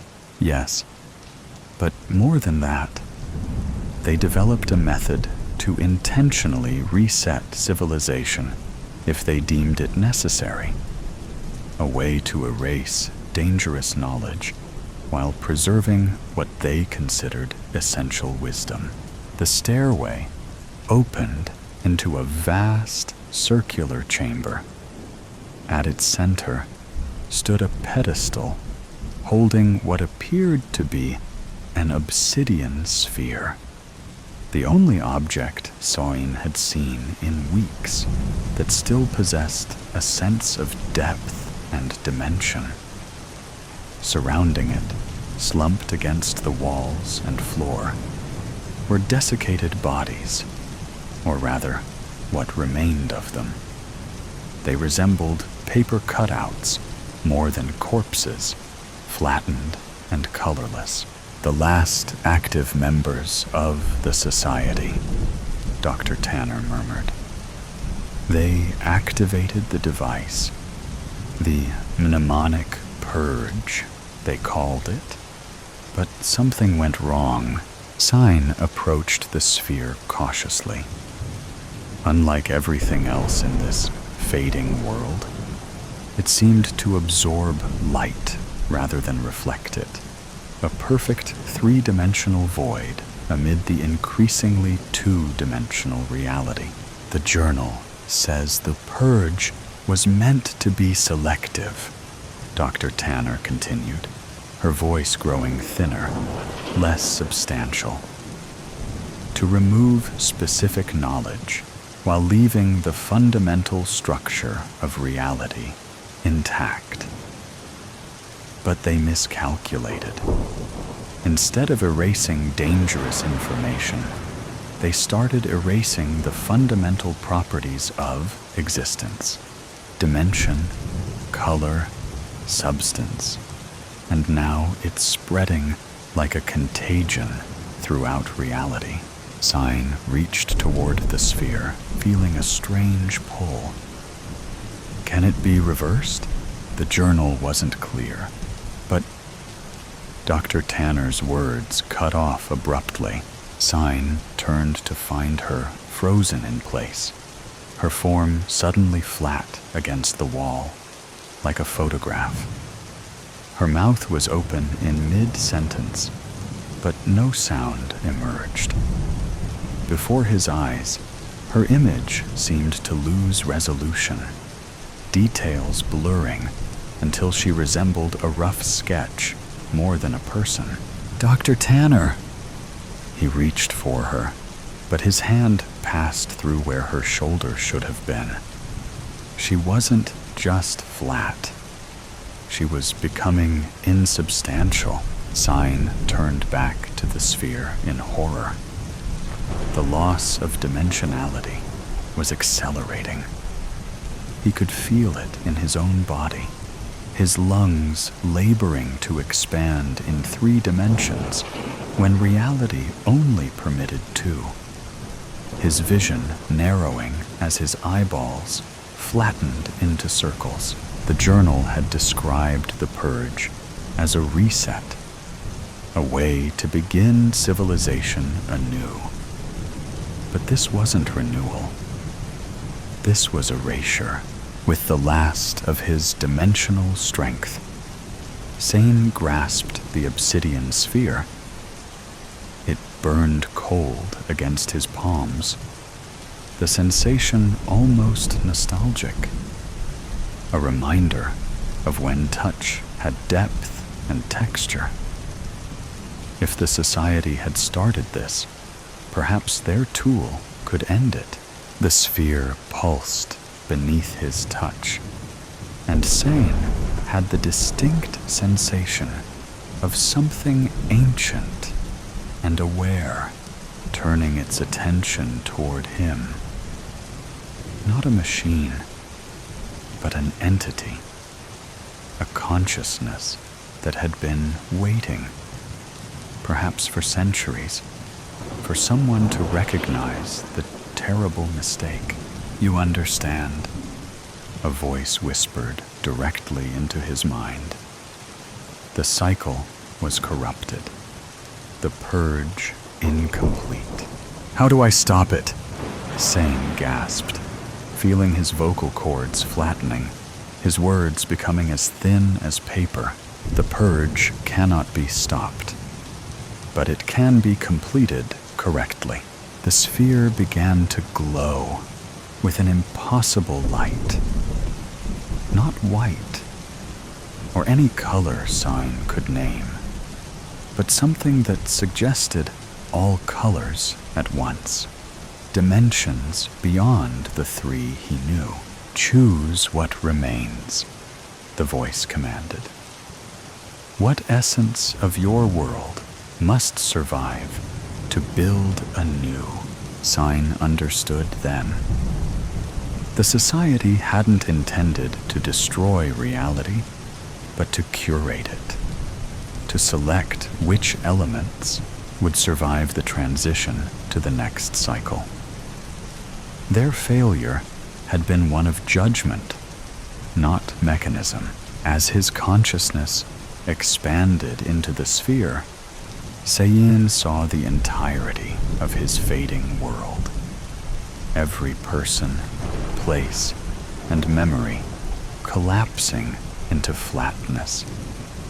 And beyond that, he glimpsed other worlds, other cycles, stretching back through countless iterations of humanity. With his final 3-dimensional thought, Sane made his choice. "Hey, Jimmy, you still reading that comic?" Mrs. Abernathy called from behind the drugstore counter. "Those new Detective Sane stories are all black and white. Now that the war's on, not much to look at." 12-year-old Jimmy Marshall didn't look up from the final panels of Detective Sane and the Mystery of the Vanishing World. He traced his finger over the stark black and white illustrations, the flattened city, the mysterious sphere, the hero's final choice. "I don't mind, Mrs. Abernathy," he replied. "The story's better than the colors, anyway."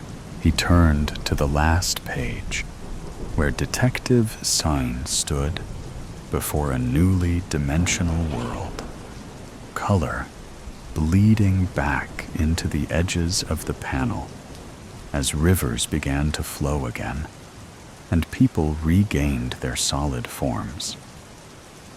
The final caption read, "And so Sine chose to preserve not knowledge or power, but the capacity for dimension itself, the ability to grow, to change, to become more than flat impressions on a finite page."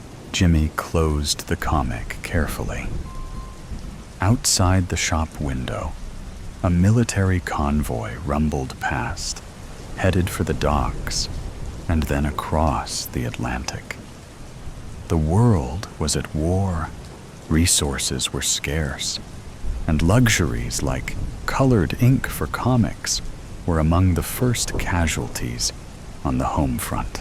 But as he stepped outside into the April sunshine, Jimmy couldn't help seeing the world a little differently, noticing the subtle depths and dimensions that existed even in the harshest of times, the colors that persisted even when they couldn't be printed on a page. He tucked the comic securely under his arm and headed home, unaware that in his hands he carried one of the last remaining artifacts of a civilization that had faded not once, but countless times before, each cycle preserved paradoxically within the flat, two-dimensional pages of a story that refused to be forgotten. When the world went gray prologue, joy, happiness, life, creation, the spark of beginning, the heartbeat of Earth itself, the endless manifestation of color and beauty and light, blossoming, growing, unfurling into something infinite. And then, one day, nothing. The world, once bursting with radiance, was swallowed whole, devoured by an oblivion so complete that even memory faded to grayscale, leaving behind only the cruel, inescapable taunt of black and white, a silent mockery of what once was. Shadows of what had been clung to the charred land beyond our shelter, reaching with desperate fingers toward a sky that had long since turned its back. And as the relentless nothingness took and took and took, we were left only to bear witness, to suffer in the empty remains of what we had destroyed. And as the world faded to monochrome, I became one of the countless shades of despair.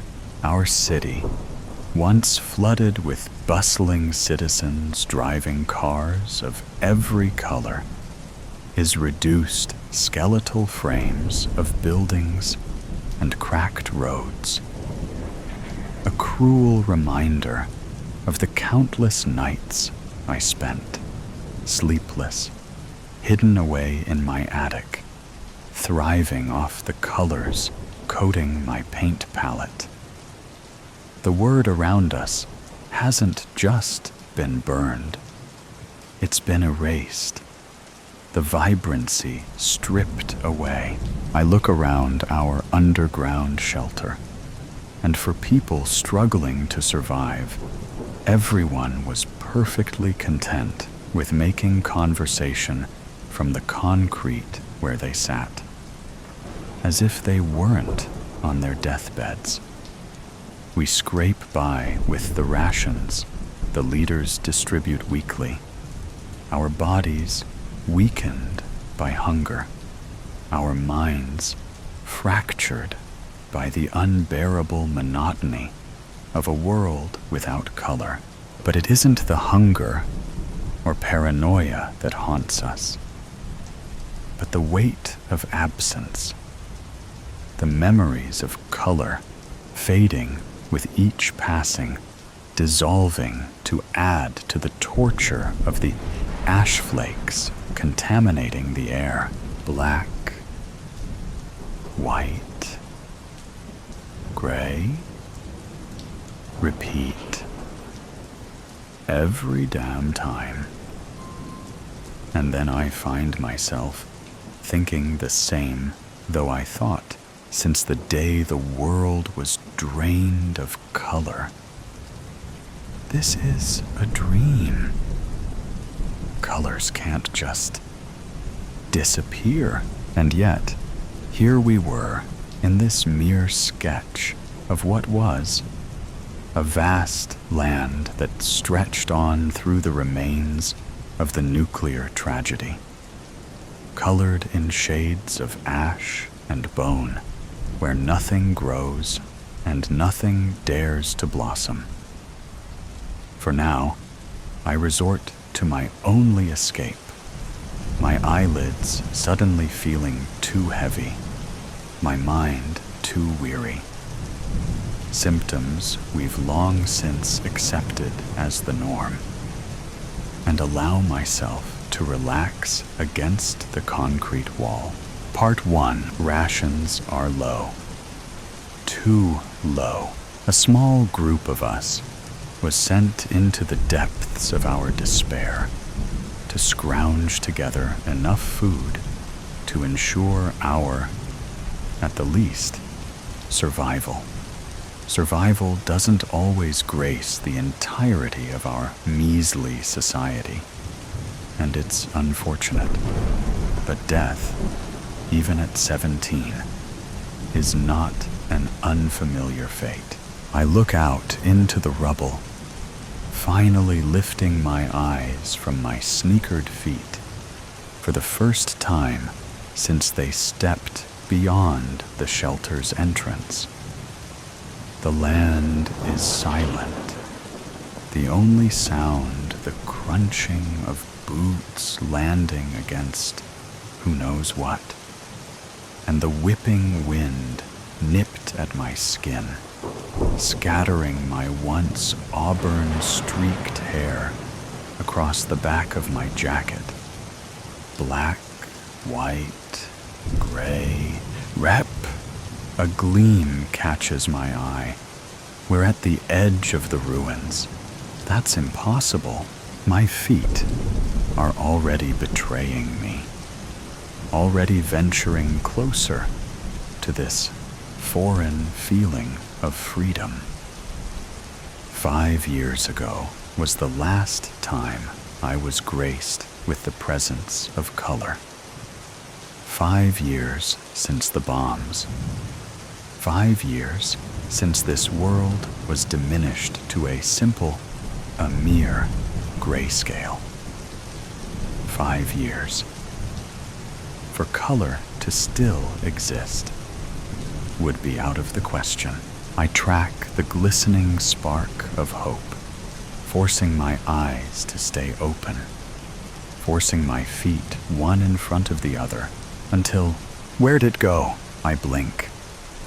Scanning the scene, my eyes dart frantically from each piece of Colorly's scrap to the next. Come on. Come on. Come. Nothing. The unmistakable feeling of wilted grass prickles at my knees as they hit the ground where it was. The hope of color in an achromatic world slipped through my hoary fingers like sand slipping through the grasp of the ocean's spray continuously. Elara? Sienna, one of the other young scavengers asked, kneeling down in front of me. You okay? I blink back tears. I didn't know were welling. Forcing composure I don't have, even as I feel the feather-light touch of Sienna's hand on my shoulder. I know I can tell Sienna the truth. She did take me in after the bombs killed my parents, but to burden her would be to break myself in the process. Yeah, my voice is breathy, as if I'm questioning my own answer, while letting the first one that comes to mind slip past my lips. If anyone is going to believe me, it's going to be her. She is the only family I have left, after all. I thought I saw color. Sienna's muted, but still striking. Once blue eyes go wide, clawing to clench onto the sliver of hope and clinging onto it like a lifeline. Anything, everything. She leans closer, the shoulder-length, ashy hue filling her head, now slipping past her ear. If anyone can find it, it's you. She said it like it was the easiest thing in the world. But that was just the way Sienna made everything seem. Easy. Like it wasn't the sight reignites a desperate hope, a longing to believe that life, in its fullest form, is not truly gone. Part 2. I can't pretend like it didn't happen. I can't unsee it. I know it's risky. I know there are people here who need every last bit of help they can get. But if there's a better, beautifully vivid world out there, inching to be found, it needs to be found. So here I am, in the thick, inky embrace of the dead of night, my fingers curling tightly around the worn, chilled rungs of the ladder that stretches upward like a fragile, rust-bitten bridge to a world I have long since sworn, with every fiber of my being, to unravel, to tear apart piece by piece, if that's what it takes, all in pursuit of that elusive, flickering glint, something small, something distant, something that once dared to catch and hold the fleeting light of a bleached and weary sun.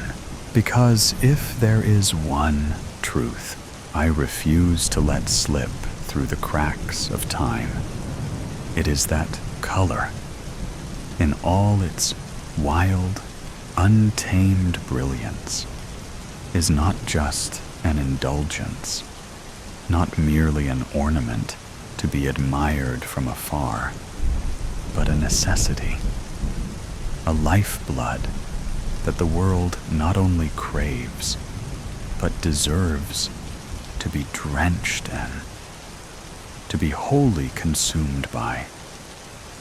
And if it is within my grasp to bring it back, to pry it from the hands of whatever force dares to smother it, then I will chase it, seize it, and deliver it without hesitation, no matter the cost. Singed, sealed, delivered. Address: a monochrome world once called Earth, surrounded by rubble. I step out into the spotted sky and let the chill of a rare wind smack me right in the face.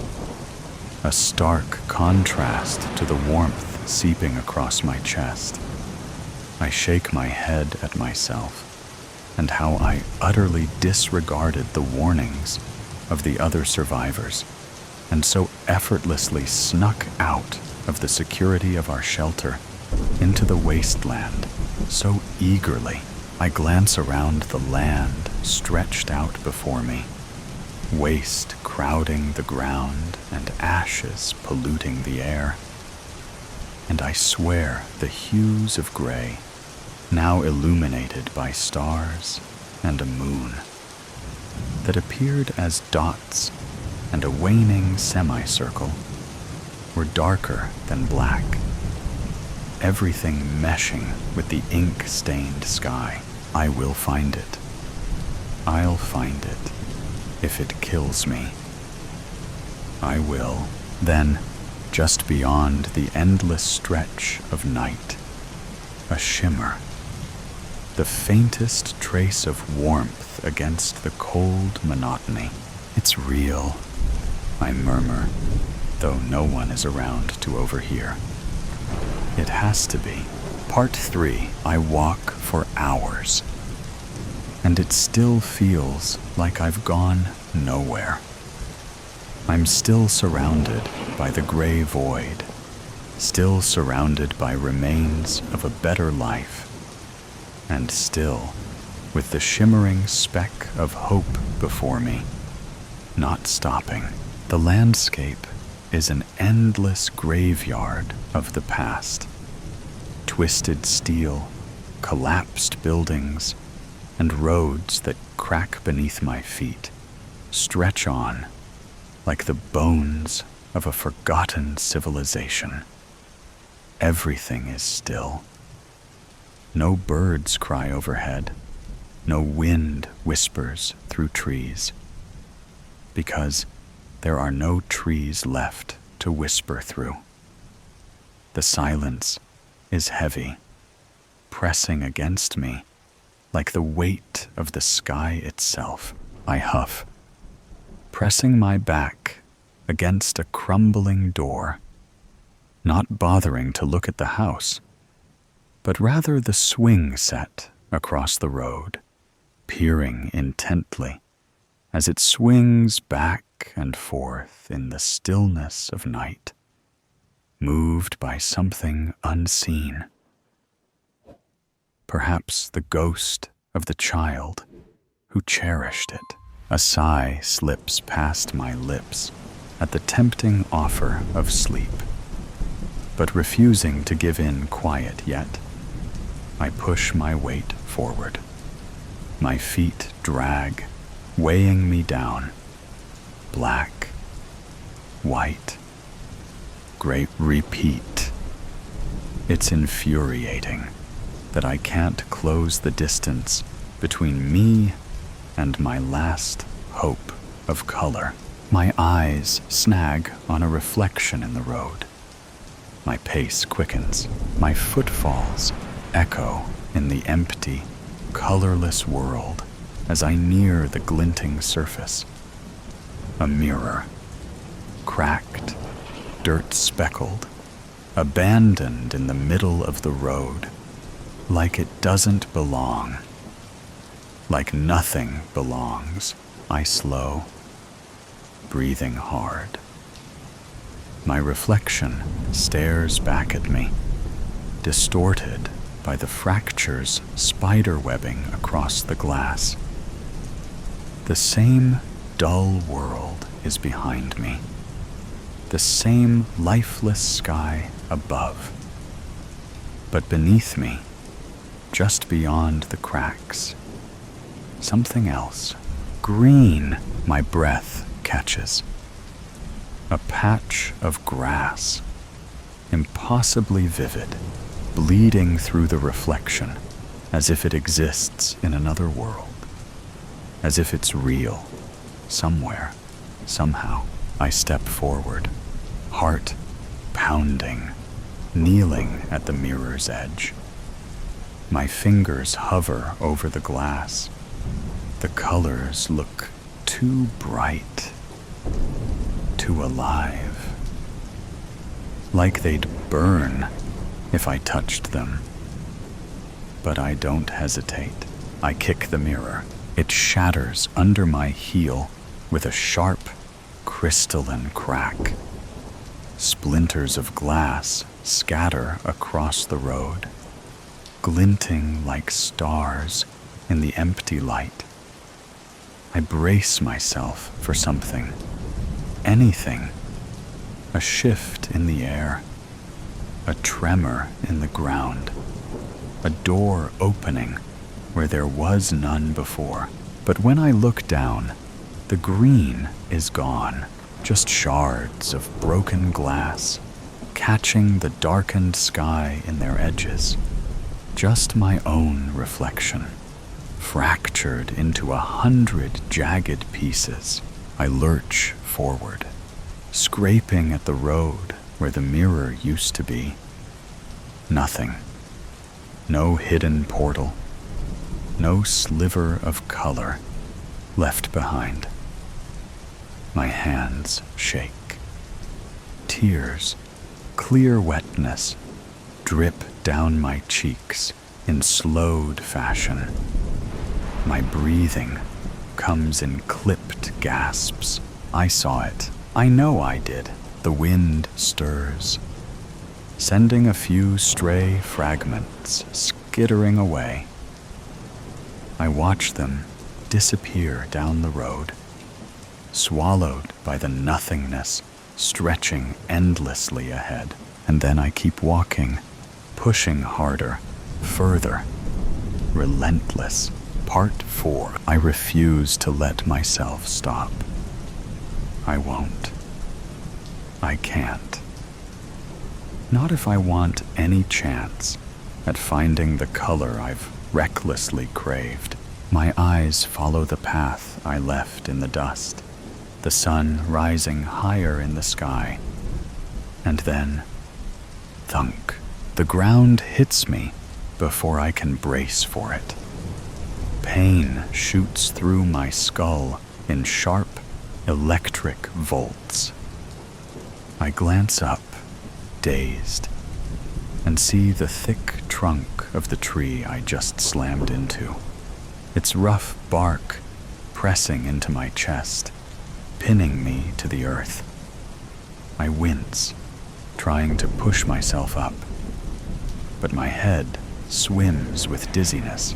The tree stands tall, towering over me like an ancient sentinel, its branches casting long shadows in the early morning light. I can feel its strength, as if it's mocking my weakness, daring me to rise again. I press my palms to the ground, leaves crunching beneath them, and accept this tree's challenge. The rough earth presses against my skin, grounding me in this moment, daring me to rise. A chill runs through my spine as I push myself up, dirt clinging to my fingertips. The air is thick, damp, charged with something unseen but undeniable. Prepared to confront the tree, I stand to my feet and ball my fists, the tension in my body coiling like a spring. I'm ready. My knuckles tighten, breath steadying, until a sharp, almost imperceptible sting pricks at my palm. Crunch. My hand flattens instinctively, fingers twitching as I feel the sensation spread. The leaves, crisp and brittle, stick to my skin like they belong there. A brief annoyance flickers through me, and I almost brush them off without a second thought, until something stops me cold. The color, not gray, not black, not the dry, lifeless husks of darkness. These leaves are green. It's faint, fading, dying, but it's there. The realization steals the breath from my lungs. Green here, among the decay. Color still exists, but it is fading. The world is not truly black and white. It is dying in slow motion. The nuclear bombs did not erase color. It severed life's connection to it, leaving only those who remember it to witness its vanishing. A smirk, one I haven't worn since the day of the bombs, breaks across my lips. It all makes sense. I have to find the color. I have to find the... What about everyone else? What about Sienna? I cut myself off, bending to gather a handful of dull leaves from the ground. Sienna would want this. If anyone can find it, it's you. My grip on the leaves tightens, as if I can hold on to her words. Onto her, for guidance, like I always have. And I intend to do just that. One step. For hope. Another. For faith. 2 steps. For a new life. Another. For Sienna. And then I'm sprinting, not daring to look back. Finn. The chase on the rails. A pre-World War I. Calm masked the coming global upheaval. Amidst this backdrop, a train chugged steadily through the English countryside, its destination, Dover. Aboard the 1914 vessel, a passenger captivated many.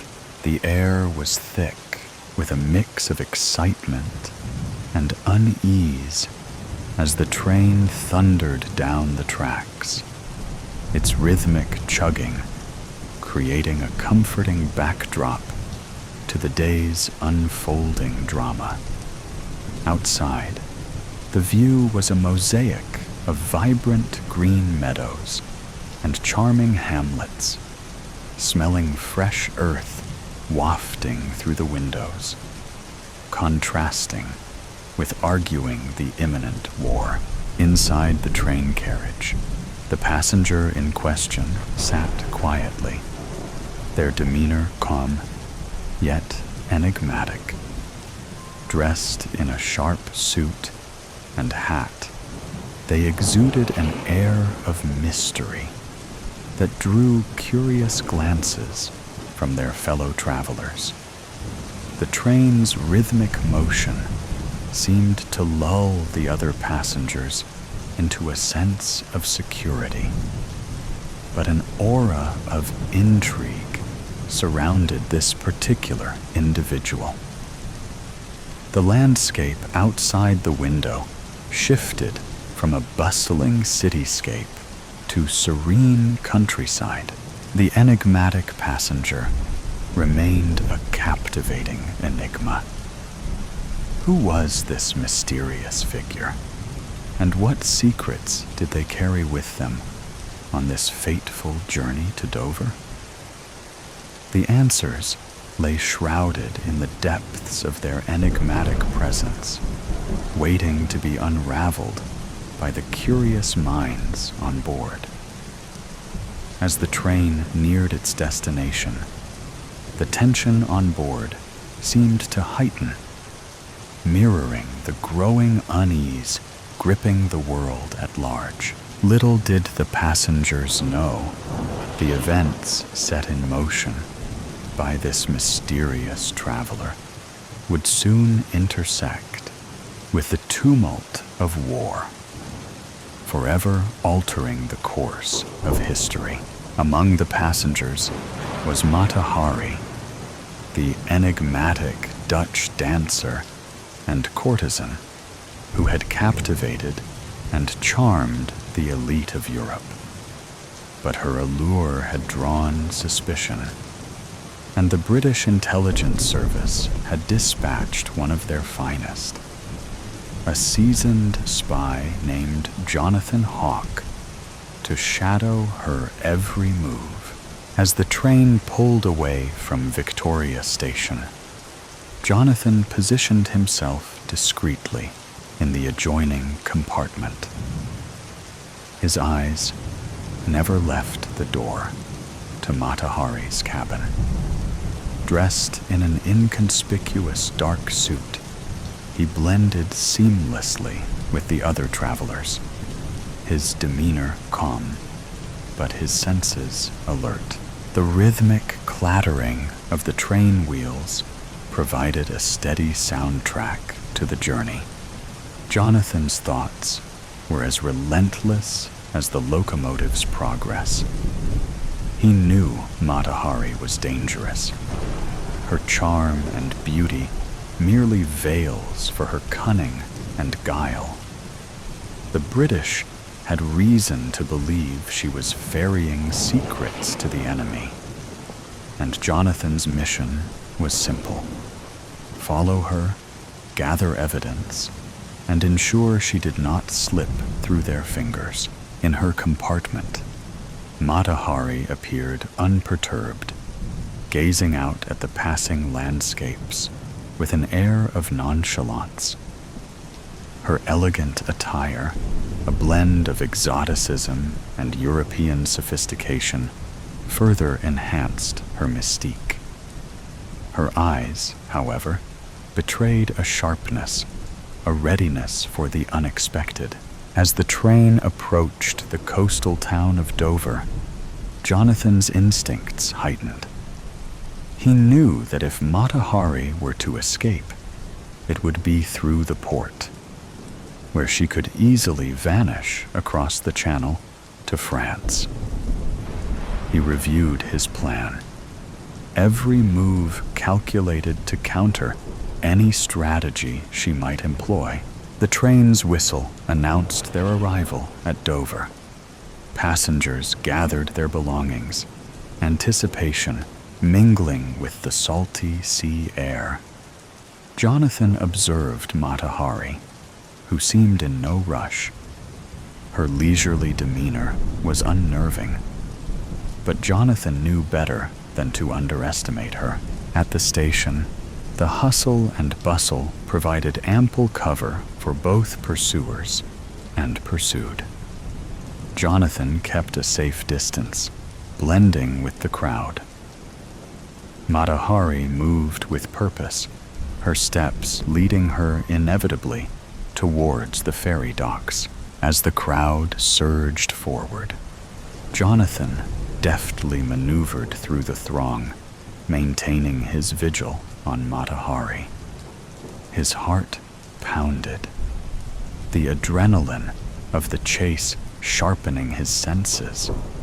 He saw her exchange a quick glance with a man in a gray overcoat, a signal too subtle for most eyes, but not for Jonathan's trained observation.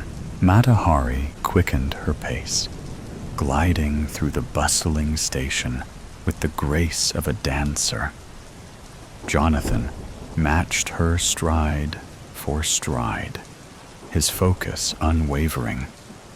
He noticed the man in the gray overcoat shadowing her, and it became clear Jonathan was not the only one on her trail.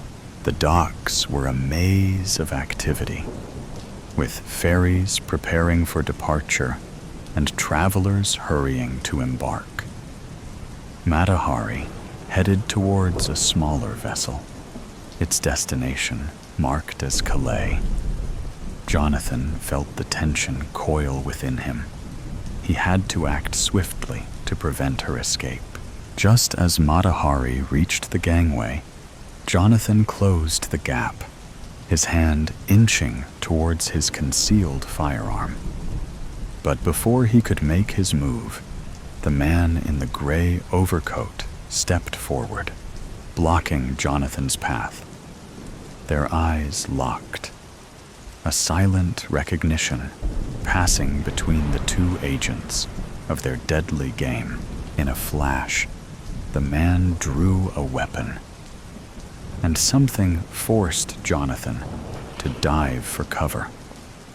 The crack of gunfire split the air, sending panic through the crowd.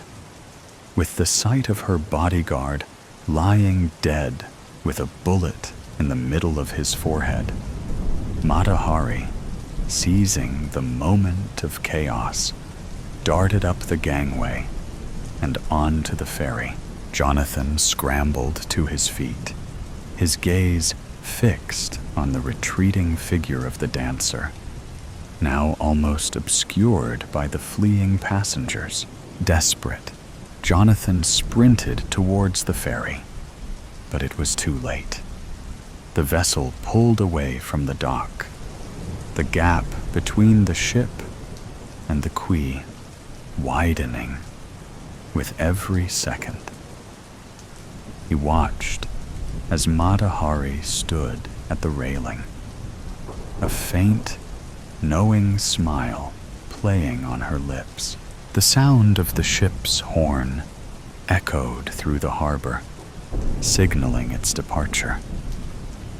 Jonathan's heart sank as he realized he had missed his chance to reach Matahari.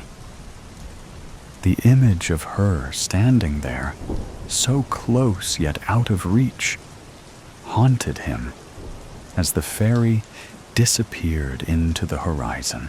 Despair washed over him as he stood alone on the empty dock, the cold wind cutting through his coat and sending shivers down his spine. The sound of seagulls echoed in the distance, a stark reminder of the solitude that enveloped him. His heart ached with the weight of uncertainty, wondering if this missed connection would be his biggest regret. The memories of their last meeting played like a broken record in his mind, each moment tinged with longing and a sense of unfinished business as he gazed out at the vast expanse of water. He couldn't shake the feeling that something important had slipped through his fingers, leaving him adrift in a sea of what-ifs and maybes. The setting sun cast a golden hue over the horizon, painting a bittersweet picture of what could have been. Monochromatic. This story includes depictions of mental health and death. There is nothing graphic, but these topics are touched on. I had never been quite fond of Eve as her psychiatric nurse, the buoy who kept her from drowning in an ocean of madness. I should have made an effort to respect my patient. I should have, and yet I couldn't. It was unbearable to deal with a soul so far gone, someone so dreadfully insane. Nonetheless, Evelyn Barrett was still mine to care for, my own burden. It was odd to dwell on the fact that someone so young, barely even 18 to be exact, could mentally fall down such a slippery slope. Eve was admitted to the sanitarium around 2 months ago, following her breakdown at school. According to her classmates, Eve had never been social. She tended to keep to herself when given the choice. And while this was not abnormal behavior for a teenage girl, it had always been different with Eve. Well, it had grown to become different. Students began reporting incidents involving Eve. They would hear her muttering to herself in class, her words unintelligible, but her whispers crazed. They would hear her sobbing in bathroom stalls. Her teachers noticed her grades slipping. Eve would write ominous messages on her papers, and she would draw horrific drawings in her notebook. Drawings of characters plucked straight from horror movies, monsters. Though her behavior was abnormal, Eve caused no problems. She remained silent, which was nothing out of the ordinary. She basked in the endless insanity of her paranoid, twisted mind. But at that time, no one was aware of how truly twisted it was. After months of containment, Eve suddenly exploded. She jumped up in the middle of class and shrieked, screaming bloody murder. Accounts of the story from her classmates explained that Eve screamed, "Leave me alone," dozens of times. According to the witnesses, Eve was not talking to a specific person, not one that anyone could see anyway. Her teachers restrained her and subdued her screams. Her behavior was, according to her classmates, purely and utterly horrifying, insane. And so, I was stuck with Evelyn Barrett. I tried to build connections with my patients, and usually, I was successful. Over my years as a nurse, I liked to think that my psychological support helped my patients heal. It did. There was no doubt about it. I did my job well, until Eve came along. For some odd reason, I could not break through with Eve, break into her subconscious, and heal her fragile mind. Whenever I tried to talk to her, she would do one of two things. Either she would completely block me out, or she would scream nonsense at me. In any case, neither method was beneficial in the slightest. The past 2 months had consisted of pointless therapy sessions and no progress whatsoever. I couldn't help but feel sorry for the poor girl. As I walked into my tidy office, I pushed out a sigh and slumped into my armchair. Eve was scheduled to meet with me at any second, and to be quite honest, I was dreading our session. Up until now, my day had been calm. My serenity was about to be interrupted simply by being in the presence of the crazed child. 3 knocks on the door was all it took. My spine straightened, and I felt the muscles in my neck tighten. My automatic physical response whenever Eve was near. The creaking of the door disturbed my therapeutic silence, and as I watched a caretaker escort Eve through the doorway, a queasy feeling began to form in my gut. Eve seemed on edge today, more on edge than normal. Her long cascade of honey blonde hair was ruffled, as though she couldn't be bothered to run a comb through it. Her face was a sickly shade of white. The shadows casted upon her face complemented the lack of life within her frozen, gray eyes. Eyes that hardly looked like eyes at all. She looked dreadful. The caretaker made sure that Eve settled comfortably on the couch before taking her leave. Nevertheless, Eve looked nothing but uncomfortable. She brought her knees to her chest and hugged them tightly, her body resembling something of a ball. Her hands shook while her feet tapped on the cushion over and over again. It was easy to assume that nerves had Eve in a chokehold. "How are you doing today, Eve?" I asked the girl, my voice visibly annoyed. I didn't care enough to put on a facade for her. Eve wasn't fond of me, as far as I could tell.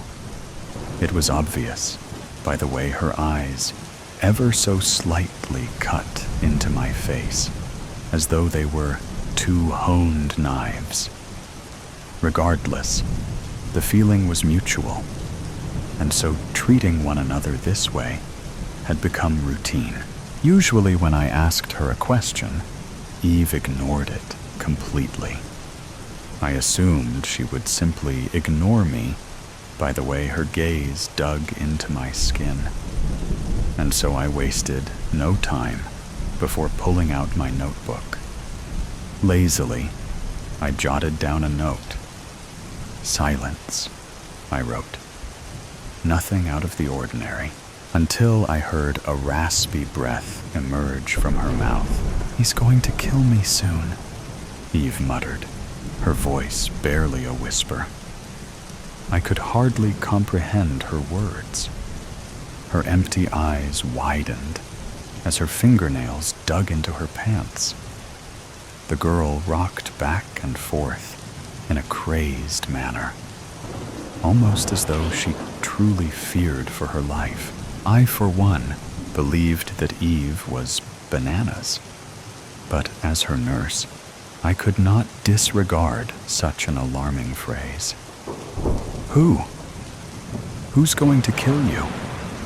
I asked, as calmly as possible. Though I knew that Eve was completely mad, I knew that she was. Her words still managed to send a chill through my bones. Eve disregarded my words for a moment, her mind unable to flee from whatever eternal nightmare it was trapped in. Her gaze remained on the ground and focused on anything but me. Seconds ticked by. Minutes. Finally, Eve's eyes snapped to mine, somehow more frantic than before. "He's taking over my life, the world around me, everything," she snapped loudly, her sharp words making me flinch. Her body recoiled after her outburst, and she scrunched back into her ball with a shaken expression on her face. "He's going to kill me soon," she repeated. "I just know it." With a sigh, I set my notebook aside and leaned forward. This wasn't the first time that Eve had acted up during a session, but this was the first time that she seemed so sure. So sure about the fact that something was bothering her. I said, "You are safe here, Eve. Nothing is going to kill you. This is all in your mind, okay? You're okay." "No, please, Debbie. I am not insane. This is real," Eve persisted. Hearing her say my name was odd. She had never addressed me before, and until now, I did not know that she even knew my name. He's out to get me, the shadow man," He's the Shadow Man? I repeated incredulously. Despite Eve's urgency, I did not believe her words. Her crazed, perplexing words. She had never once opened up to me like this, and so I had no reason to believe that she was telling the truth now. Instead of dismissing her comment, I wanted to dig further. It was my job, after all. Who is he? Eve shuddered, as though a gust of icy wind had blown through the room. I don't know. She paused abruptly and locked eyes with me. But he takes things from me. He steals them. Despite my confusion, I played into her claim. What does he take from you? Eve blinked multiple times. Color. Color? The color that I see. The color that she sees. What does that mean, Eve? I asked, and anxiety grasped my brain. Her answer, while strange, was also oddly specific. And something about that was off-putting. Color blindness. Was that what Eve was hinting at? Were colors fading from her vision? I took my assumption and rolled with it. Does your family have a history of color blindness? That sounded about right. Perhaps Eve was losing her sense of color, and she was freaking out about it. That wouldn't be anything out of the ordinary, but it was obviously nothing to go crazy about. No, it's not color blindness. He takes the color from me. She snapped again, her expression flushing with maroon fury. You're wrong. I am not crazy. You think I am, but I'm not. I'm not. Suddenly, Eve was on her feet, marching across the room to my desk. I sat up out of habit and hesitated. Eve seemed angry. Was she going to attack me? Grab for a weapon? I decided to take no chances, and I, too, rose to my feet. I turned to face Eve, only to find that she was inspecting various objects on my desk. Colored pens, Post-its, my computer. It's all black and white. Everything. She picked up a lime green Post-it and shook it in her hand. I can't tell what color this is. He stole it from me. It's gone. It's all gone. He's gonna kill me once everything is gone. Eve, calm down. No, I can't. Eve paused abruptly when her eyes fell upon a particular object on my desk. Her mouth gaped open as she snatched the object, inspecting it in awe. I almost reached for her arm and demanded for her to put the object down, but I restrained myself. Eve held the card that my daughter had made for me years ago. On the front of the card was a drawing of a rainbow, colored messily with crayon. My daughter had handcrafted the card when I fell terribly ill, and I believe that the card itself had cured me. I had kept it lying on my desk all these years, and the messy rainbow had been my constant reminder that color can supply us with life and wellness. And now, as Eve's shaky hands grasped the card, I fought the urge to snatch it from her.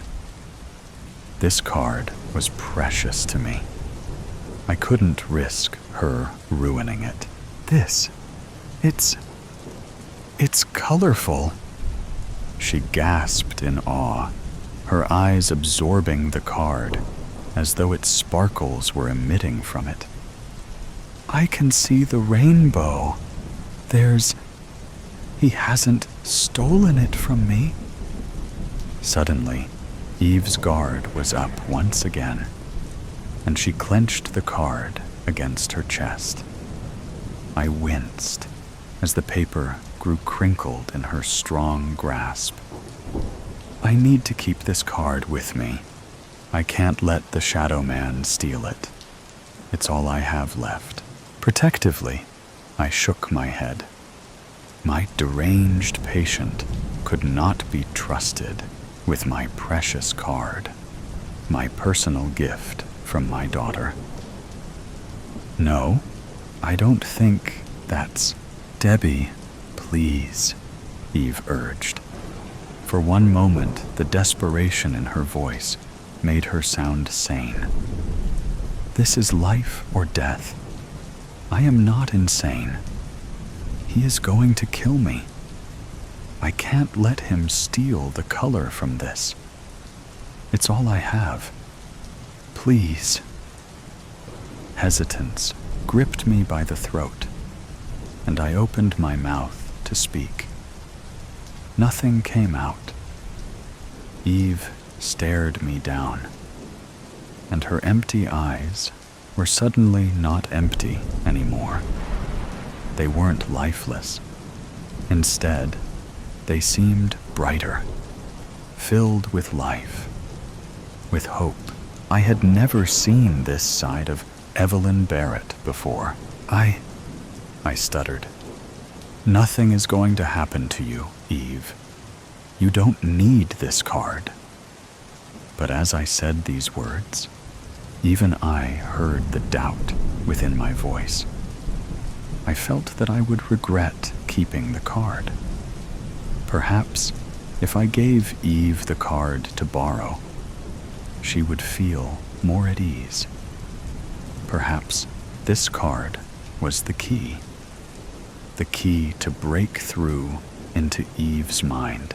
Perhaps she wasn't so far gone. Reluctantly, I backed away from the girl.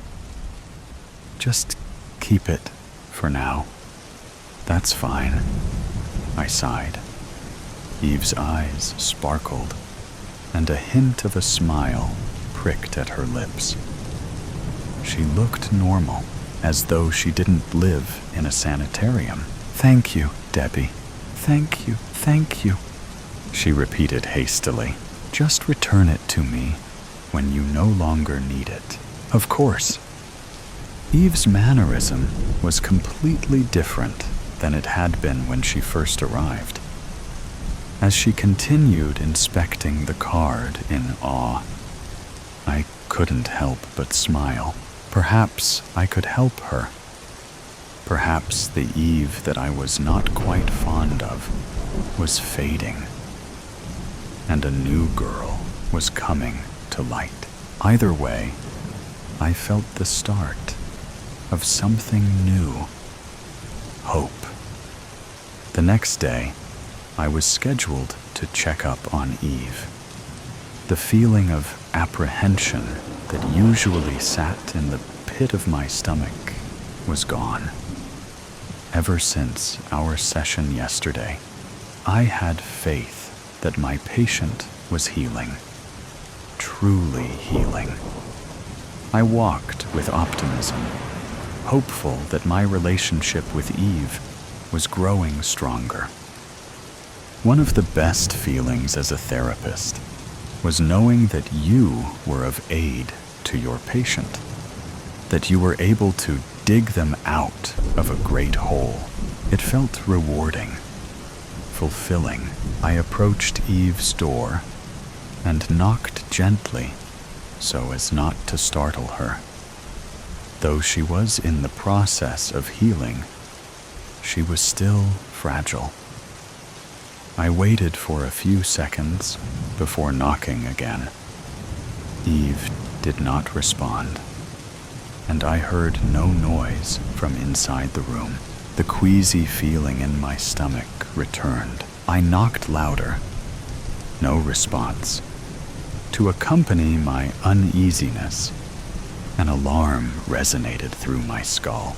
Something was wrong. Skeptically, I pushed open the door and took a quick glance around the room. It didn't take long for me to spot her. Eve. She was sprawled out on the ground, unconscious. Without hesitation, I crouched on the floor next to her, shaking her shoulder. "Eve? Eve?" I blurted. There was no response. She didn't move. "No, Eve. Wake up." My chest felt light as I reached for Eve's delicate wrist. There was no pulse. In fact, her skin was a block of ice. "Oh my God, Eve." Numbly, my eyes trailed over towards her hand. Her fingers limply held a little slip of paper with a rainbow on it. The card that my daughter made. The next few moments were a blur. My body began moving on its own, while my mind remained stuck on the image of Eve's body on the floor. Her still, pale body. As I unconsciously grabbed the card out of Eve's limp hand and shoved it in my pocket, I heard muffled voices entering the bedroom, scrambling around me, asking me what had happened. I didn't process the question, couldn't process it. All of my senses were honed in on Eve, on the fact that she was dead. Nurses surrounded Eve and I, and before I knew it, I was laying on the ground too, losing consciousness. I felt as though I was floating in outer space, and it became a struggle to breathe. My vision was fading into a deep darkness, and everyone near me was fading. The nurses, Eve, everything was fading. I was grasping onto nothing. But no, something was still there, hidden in the corner of my periphery. Though it blended within the darkness overtaking my mind, it wasn't completely hidden. I saw it. Him, though hardly visible, I was still able to make out the silhouette of a large man standing in the corner of the room. He hardly looked like a man at all, really. As far as I could tell, he had no hair, no face. He looked like an apparition by the way he blended into the wall behind him. He was the absence of everything, a void where light should have been. It was impossible to make out the distinct features of the man, but even with a blurry glimpse, I knew that the man was something of a sinister entity. Evil. As I blacked out, 2 words repeatedly rang in my head. They reverberated deeply, their consonants sounding of menacing death knells. It was all I heard as I lost consciousness. Shadow man, shadow man, shadow man. I woke up with a start on the couch in my office. My thoughts immediately trailed to what I last could remember. They trailed to Eve. She had died. Was that all a dream? What if it wasn't? What was the cause of her death? She was healthy, physically at least. Nothing made sense. The shadowed silhouette grazed my thoughts, and a chill fell over my body. I must have been imagining the man. I had not been in the right state of mind, nearly on the brink of passing out. It was an illusion. It had to be. So why was it that Eve had also been hallucinating a shadow man? A lump in my pocket alerted my senses, and I reached for whatever was inside. My fingers lifted out a piece of crinkled paper, scrunched up in a ball. The card. It was ruined, shoved in my pocket like a piece of trash. As my eyes welled up with tears, I unfolded the paper and examined the rainbow on the front. I blinked multiple times and wiped away the tears from my eyes. Something wasn't right. My vision was playing games with me as I stared at the card, at the sloppy rainbow on the front. My heart dropped as I realized something. Eve wasn't crazy. The rainbow on the front of the card was no longer drawn in colorful crayon. It was purely black and white, the black of 3 a.m. My favorite time of the day is 3 a.m. Why, you might ask? Well, the answer is quite simple, but the answer is quite complicated. You'll understand in time. All we have is time, especially at 3 a.m. 3 a.m. is for the people, a heaven and a hell that works hand in hand. Most are sleeping by 3 a.m., the normal practice. That's not the true 3 a.m., though, not in the slightest. 3 a.m. is uneasy breathing as you wake from a nightmare, alert and ready for danger, before you realize it cannot cross the plains into reality.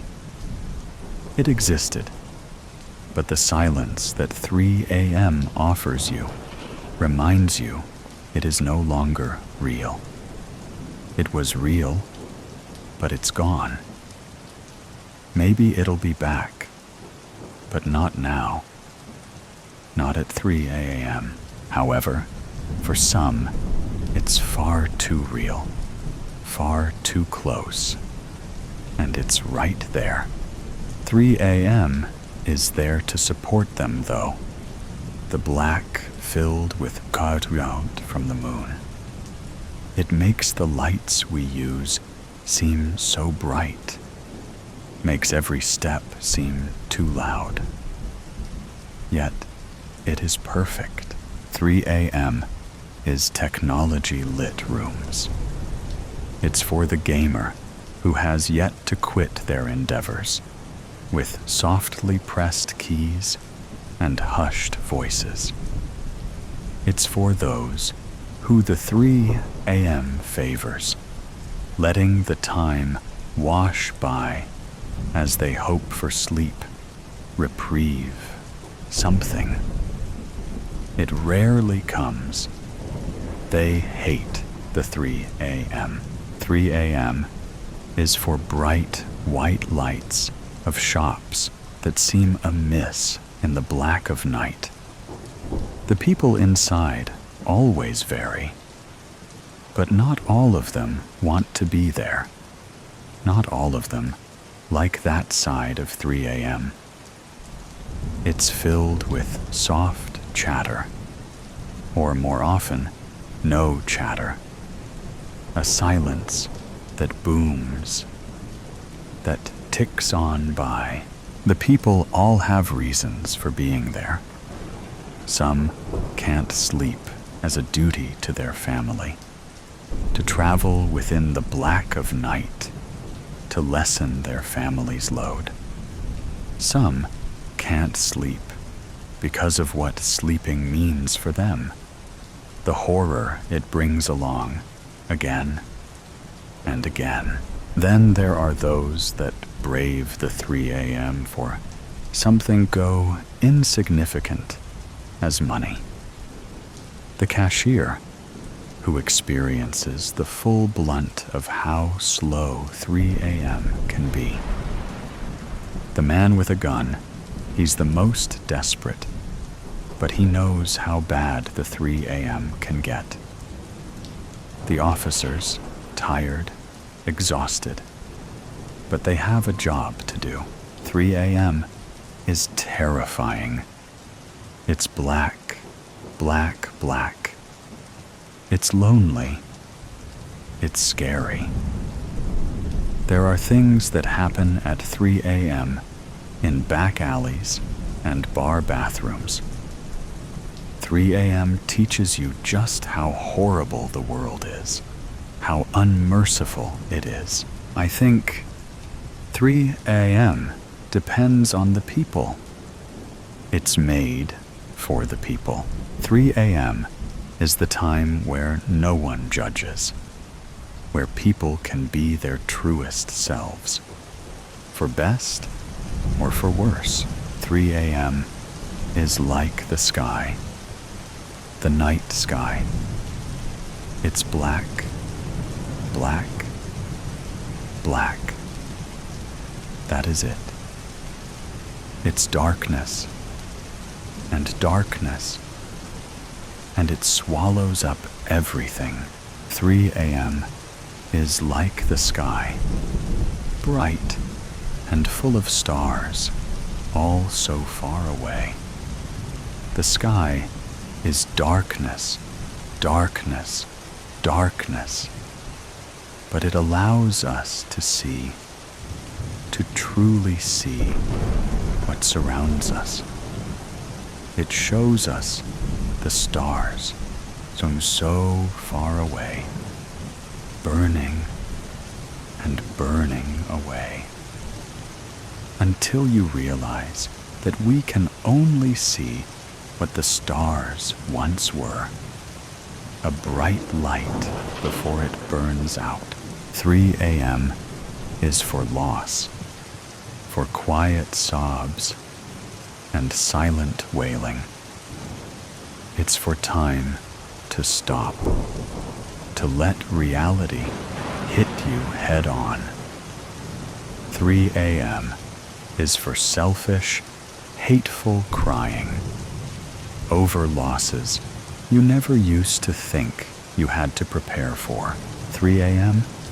is for pain, for bubbly and outgoing people to let their feelings take control, to lose the mask they present the world. It's a time for red to meet bathroom tiles. It's a time for young people to fly. It's time for pain. 3 a.m. is pain, and it doesn't know anything else.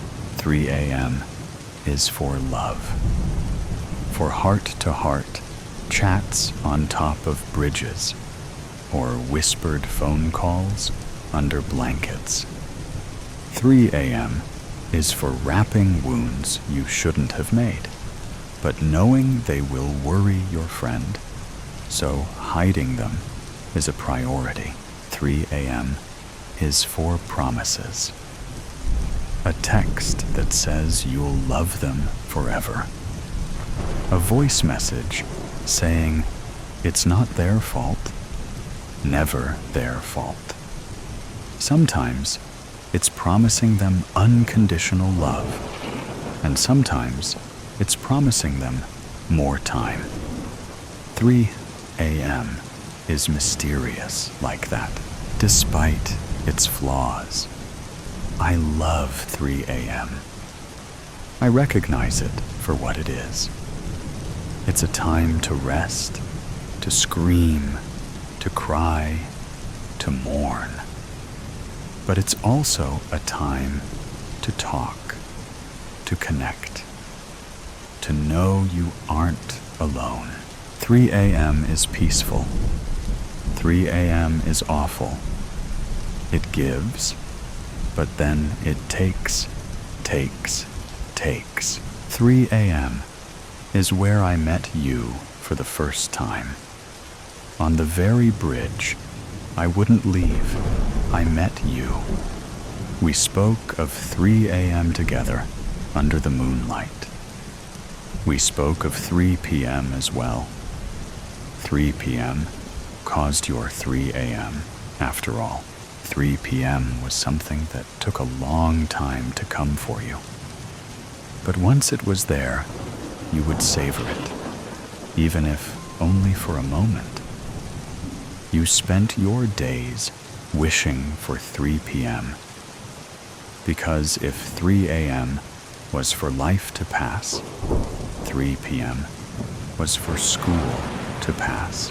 Then you spoke of such unfairnesses that were never righted once 3 p.m. came for you.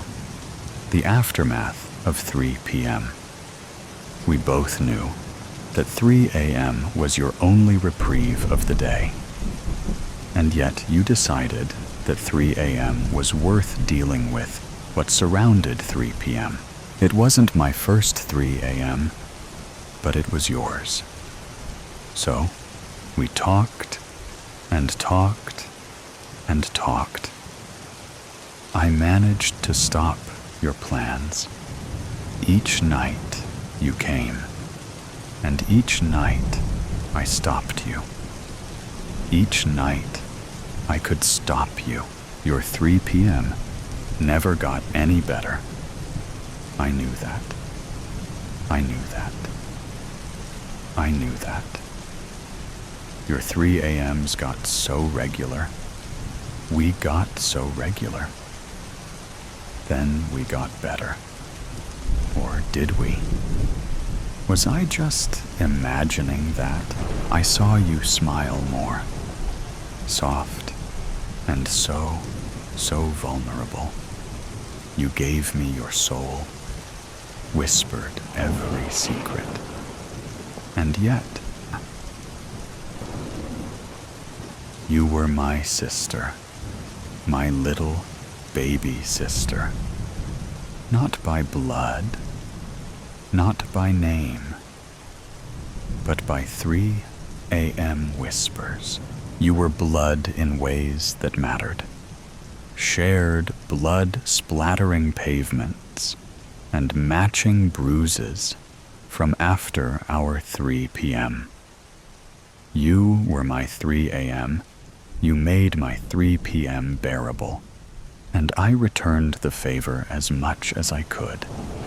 Little sister, you were so little. We were far too young. I broke our promise. First, it was selfish, foolish, and absolutely monstrous of me. You weren't there. You didn't need our 3 a.m. I slipped. I'm sorry. So sorry. I knew there would be consequences. When you came to our spot on the abandoned bridge, the next 3 a.m., oh, I tried to hug you, tight as you wailed, pulling you into a cold embrace. It was no use, though, no matter how tight I held you, no matter how much I loved you. I failed you, my dear little sister. You were the only person to find my body, and I, yours, those eyes of mine. The machine beeped, boiled and seethed. I pressed the button, and water leaked, filling the cup to its brim. A cup of coffee, pure. I opened the window wide, letting the breeze tingle the fuzz on my nape. Sat beneath it, picked up the cigarette from the ashtray that had burned lonely for so long that the ash stretched from its tip almost to the cotton, forming a bridge undisturbed by its weight. I shook it off, and pulled on it. The taste of burned butt dominated the tobacco tang. The coffee cleansed it. Drops from the drizzle intruded on my domicile, enhancing the soothing effect of the wind on the dots they marred. The sun had tucked tail and crept behind clouds. Rest, the doctor had prescribed. Nerves, stretched thin, throbbed in harmony with the rain. Oh, the rain. How could I, Doc? The weather called my name. I donned my shoes and jacket, closed the door, strode down the stairs to the streets. The slabs of cement towered over, reaching for the skies. The drops welcomed me, painting me gently. A ball snuck in, got trapped between my eyes and glasses, while the rest rained down like arrows on a battlefield. People buzzed up and around, busy little bees. Yet, however or whomever I tried to peek at, all that I managed to see was but a blur, mangled by the shower, by the rain, by its tears. They paved a path for themselves, dug ruts on my glasses. My vision failed to pierce. I trailed what I assumed to be their tracks. When one's feet made space for themselves on the puddles as they stepped and left it vacant when they departed, that's when the ensuing spot got filled with water. It created a momentary footstep. That's what I followed.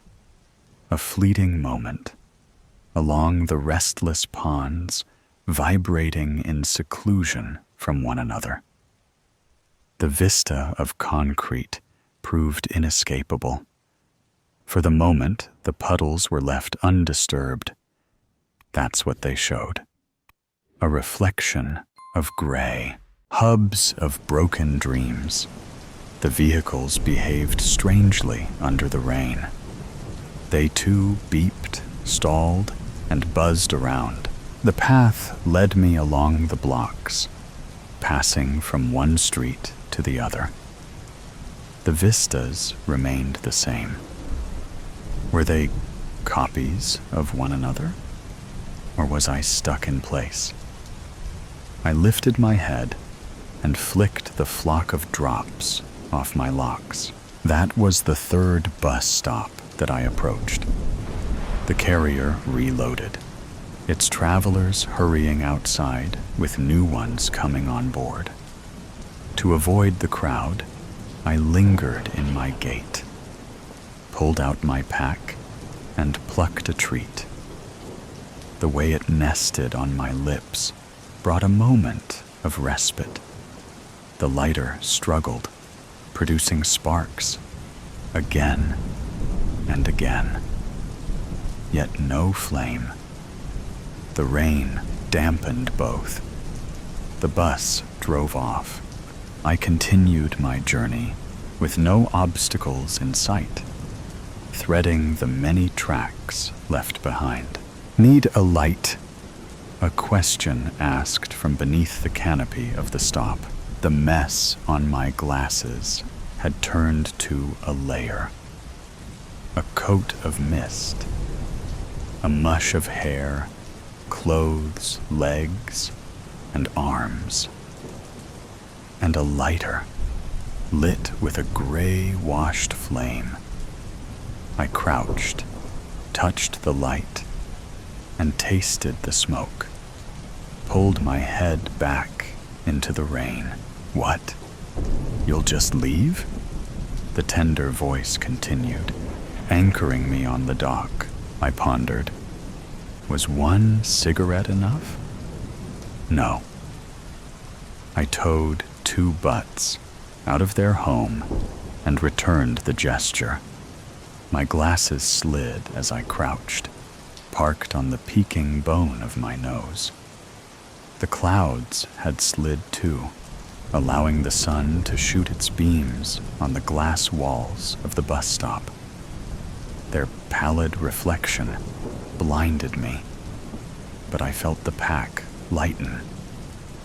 The person lagged, suggesting hesitation. Disturbed by the sudden change in the weather, I looked back at the sun, but it was no more. Thicker clouds had settled in. The rain was picking up heat. Don't miss the next one. If you wish to avoid the deluge, that is, I said, stowing the pack into my pocket. The hymning tone concealed a plea behind my ear, maybe one of attention or of interaction. Entertaining these ideas had brought me here, so I failed to see a reason for another attempt. My surroundings grew tired, a waterlogged world crying in its stead. Steps continued. The rain poured. The worse it got, the fewer people brooded. How did I end up here, I wondered, amid this city, amid the crosses of colorless walls, and amid the faceless people? How far had I wandered? How long it had been? I swerved on the road, heading towards the park. An island with different scenery. Or so I thought. The rain had dug its claws here too, washing away all that would help me recall what was. Think of what could have been. Instead, I was forced to watch what is in another gray landscape. The sky's tears battled with the leaves. The branches swung at one another. Fierce battles ensued. The road continued straight up to a fountain, where it diverged and transformed into a circle, and restoring itself back into a straight line, it continued.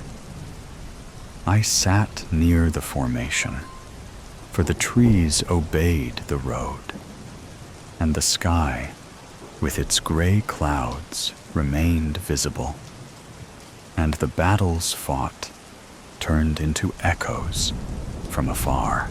The rain poured, thickening the layering clog on my glasses, changing it with another, never letting them rest.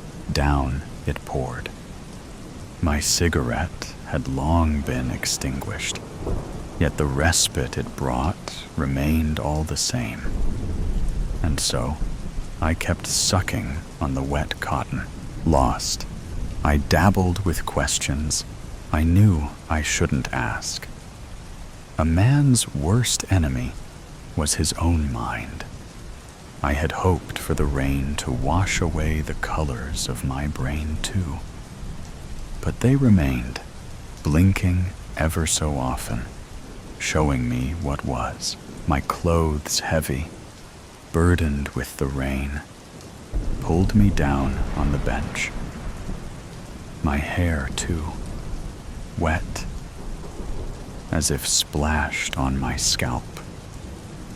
I bit the butt with my teeth and looked above, to the soaring skies.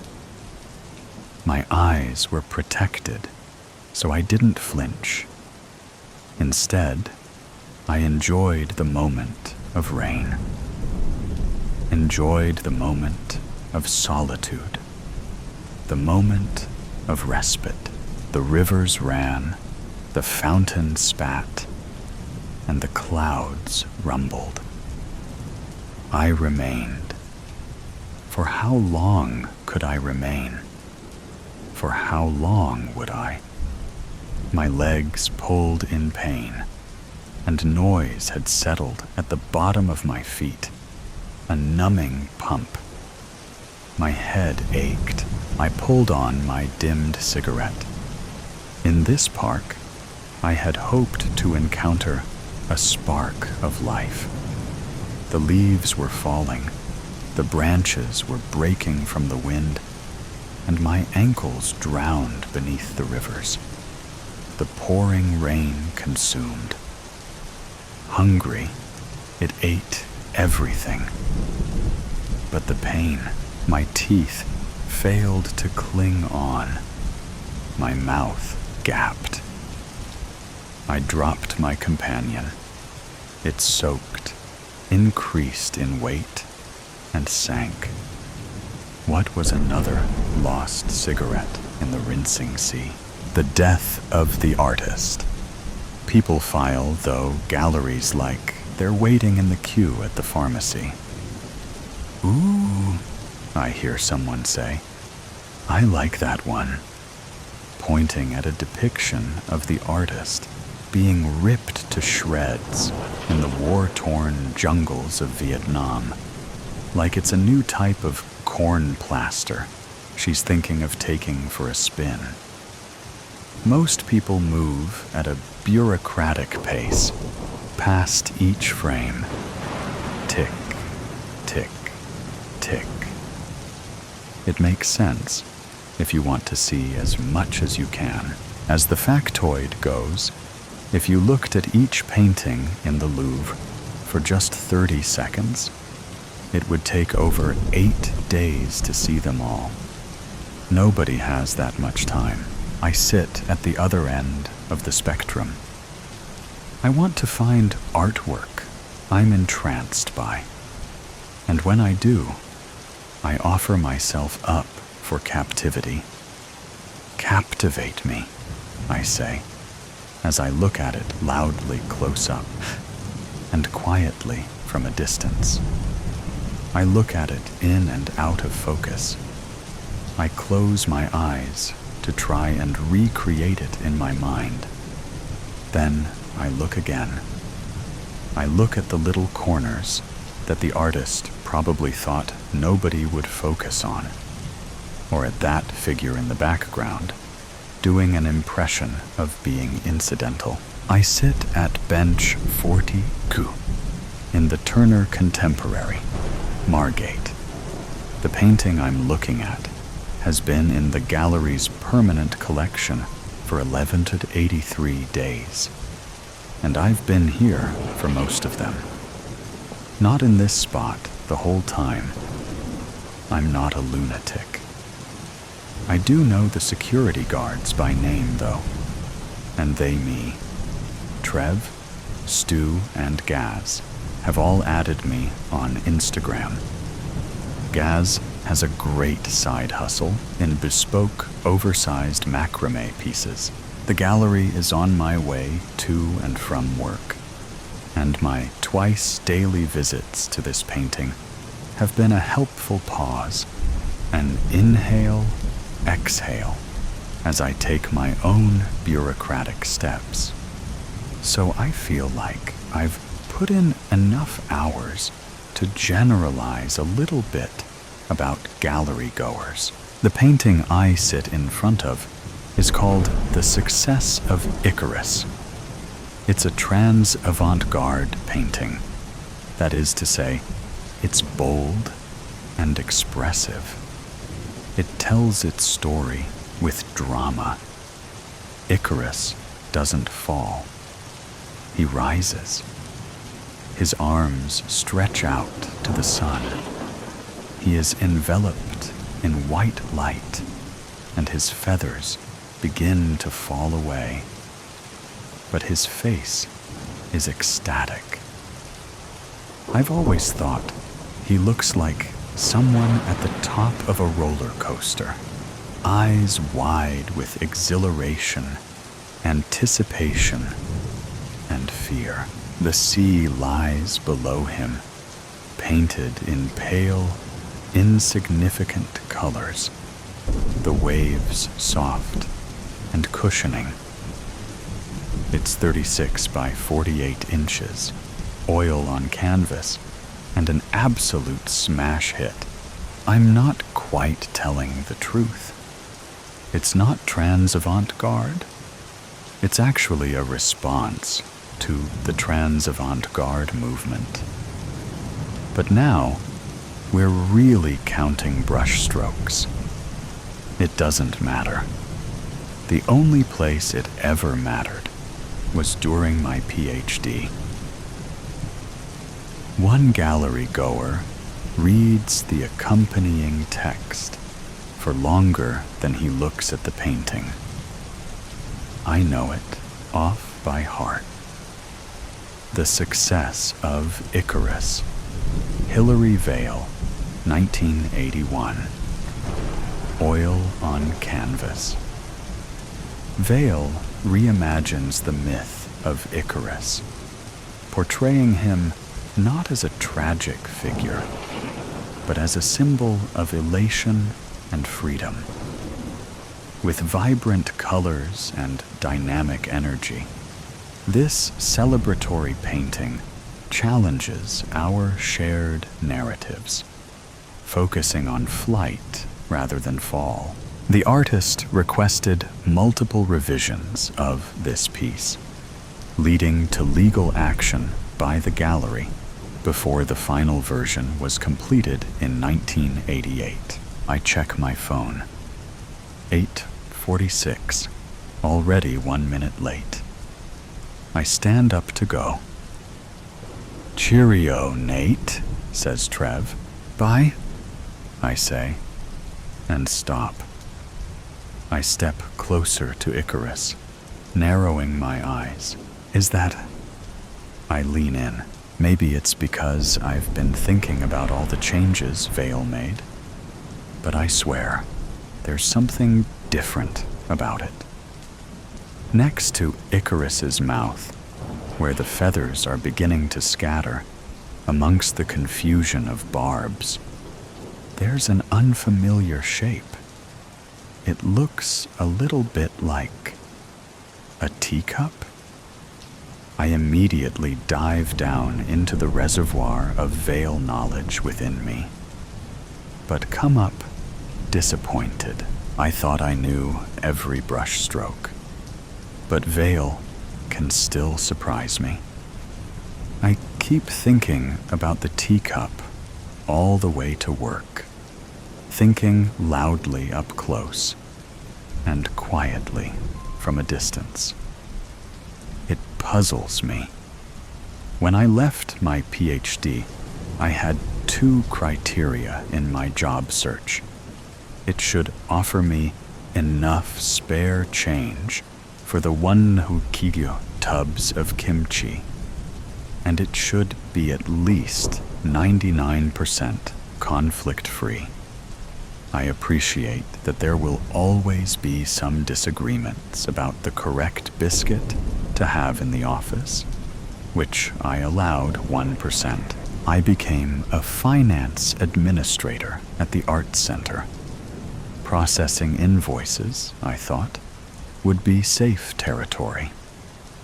Unfortunately, the artists who work for us don't care about submitting neat and accurate expense claims. And the people who owe us money don't really want to pay up. It's been 3 years. I still haven't really had the heart to make them, so now I'm failing art itself. I'm on my lunch break when I see it. There, on the top shelf of the cupboard, with the plastic champagne flutes, pumpkin carving kit, and a mug shaped like Dolly's head, is the teacup. My hand shakes as I gently lift it down, cupping it in my palms like a baby chick. It is very delicate looking, with a slightly worn gold rim. The only remarkable thing about it is a distinct blue tinge inside. Again, I search for some sense of recognition, but find nothing. I wrap it in my jumper, then in my bag, out of the way. All afternoon, I'm tempted to Google Hilary Vale blue teacup, but don't. Partly because I want the satisfaction of decrypting the enigma, and partly because I'm worried I'll stray into territory NSFW. When did I discover Vale? I was 14, an age where I loved things absolutely, before caution and caveats got in the way. We were studying a painting by Theodore Redgrave, a friend and artistic contemporary of Vale. Burned bright, died young by suicide. Small oeuvre, huge potential, all lost. My teacher couldn't miss me having a screechingly obvious, pivotal moment in his second period Tuesday art class. If you like this, check out Hilary Vale. There's a lot more to get into, he said, in the same voice he'd use to suggest that I might want to put the lids back on the pens. I did a quick search for Vale's work when I got home. I stayed up all night looking at it. I loved it. Loved the look of it. Loved his insistence on choosing the vibrant. Already at 14, the world's narratives felt familiarly miserable. Vale said, "Fuck that." Vale made me feel more me. I loved the last laugh, in which rainbow confetti erupts from the mouths of diners, laughing in the face of death. I loved Gutterfolk, a mid-'80s depiction of nurses providing hands-on care to an AIDS patient. I loved The Divine Mess, a vivid celebration of celestial chaos. I loved Hercules in Lace, in which the hero, draped in soft pink material, holds a club in one arm and cradles a baby in the other. I loved Sebastian, in which the saint looks too bored with his suffering to feel it. And of course, I loved the success of Icarus. That night, my heart pumping neon red blood through my body, I'd looked up Vale himself. Still alive.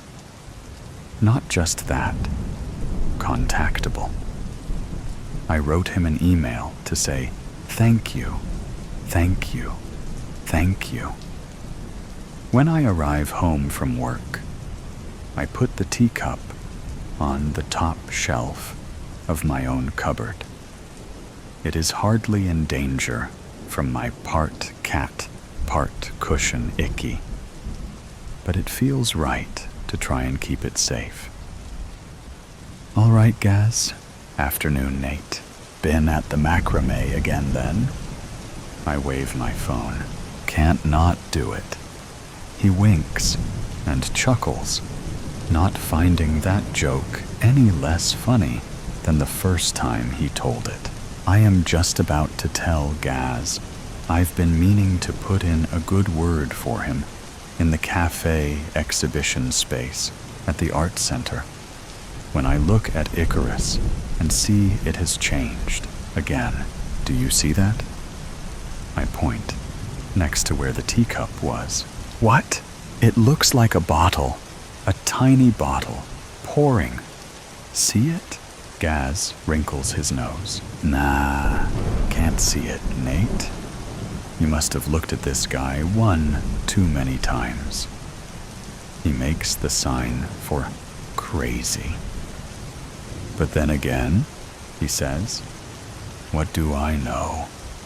I'm not the art doctor, eh? He slaps me on the back. I pause, my gaze suddenly completely stuck. Well, neither am I. Am I? Close enough, mate. I shake myself out of it. Make myself look him in the eye. Smile. I must remember to speak to Maggie about the cafe space. On the walk home, Gaz's comments pull me back to that moment, that room, 3 or so years ago. There's a certain shade of disdain, which I've only seen from professors. Somewhere along the road to seniority, they all master it. Maybe they teach it at the graduation ceremony. Wouldn't know. Professor Sophie Simons, preeminent trans avant-garde expert with a specialism in Hilary Vale, had printed off my thesis so far. She had not sent me the notes ahead of my supervision. I'd been waiting 2 months since our last meeting. This copy had creased pages, coffee, and wine, stains, and as she passed it over, she said, "Sorry, it appears some pages are out of order." I flicked through the first few pages, which had been scrawled on in various hands. "What's going on?" We sat opposite each other in her poky, umbrous office. It was a room in which I felt a Vale expert should have refused to teach. She perched on the edge of her chair, hands clasped. I felt, last supervision, that our conversation was unproductive. Her expression was concerned. Yes, we argued. A spirited discussion about the Redgrave matter. Any more than that, and I would have referred the matter to the faculty. She raised an eyebrow. "Please bear that in mind," she continued. "In our world, debate is par for the course. Pardon the pun, if you will. We must all stand up to critical vigor. But there is a point at which that becomes inappropriate. Please, I can't take another attack. You must hear me, Nathaniel, when I tell you that you have reached and passed that limit." Her voice became sharp. "I can't tell you how many times I have attempted to dissuade you from your theory that Icarus was painted by a dead man. I think he's a collaborator, obviously not after he died," I said, already exasperated. "Please refrain from interrupting me. I don't wish to argue with you." Her tone softened. "I do ask that you hear me. Otherwise, we won't have time for you to complete your studies. We'll have to consider deferral, or worse." She smoothed down her skirt and clasped her hands again. "I really do want you to consider this, as I'm sure you could be a stellar presence in the trans avant-garde academic community. I've taken the time to ask my most eminent colleagues to read your draft. You will find some intellectual truths here from those who should matter if you want to pursue a future as a Vale scholar. Icarus is not a lost Redgrave. It is a tribute to him.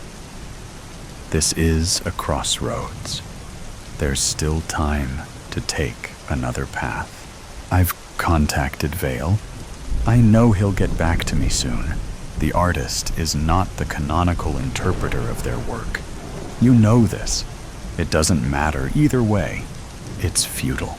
She held her head in her hands and addressed him as though he were a 5-year-old who'd used her acrylics to paint the radiator. "The work speaks for itself, Nathaniel. I knew as I walked out that it would be the last time we'd speak. At least as professor and student. Even if I picked some other central argument. With this thesis trick, she'd done a bang-up job of preemptively raising my reputation. I'd expected the worst. But even this didn't prepare me for the ambush when I read the notes. Inchoate notion of Vale's context. Gutterfolk is 1987, not 1986. Fundamental misapprehension of Vale and Redgrave's styles. Absolutely, Stephen. Couldn't agree more. You must abandon this notion. And one which simply said, "Ha, I'm so deep in memory, I nearly miss the small bottle. It's peeking out from a pile of discarded food packets by my bins. It's made of thick blue glass with a floral pattern.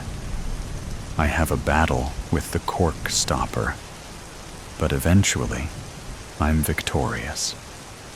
The inside smells of bitter almonds.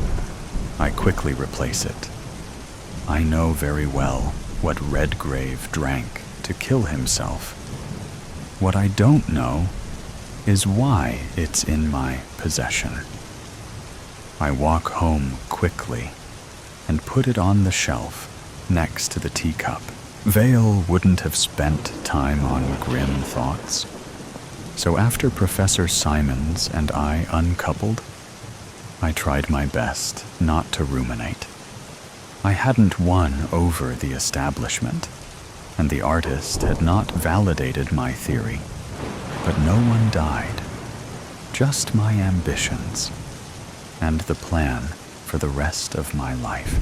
As I look at Icarus this evening, I get as close up as I'm allowed.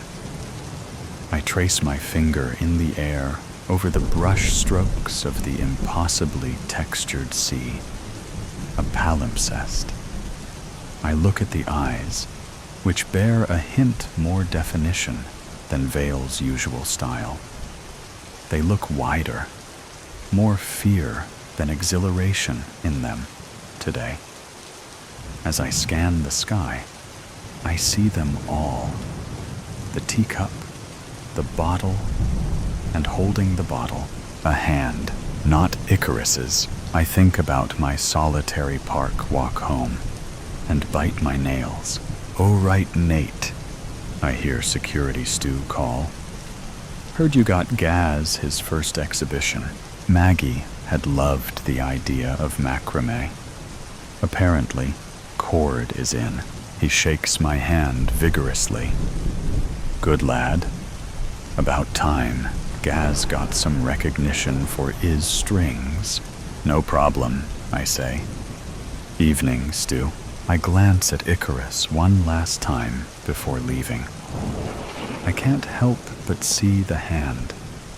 The little finger sticks out. Jaunty. Camp. I wonder if I'll make it home. I'm really glad I put the bottle of cyanide where Icky can't get it. I'm close to the park when my phone begins to ring. It says unknown number, but I know who's calling. I answer. Hillary Vale? That's right.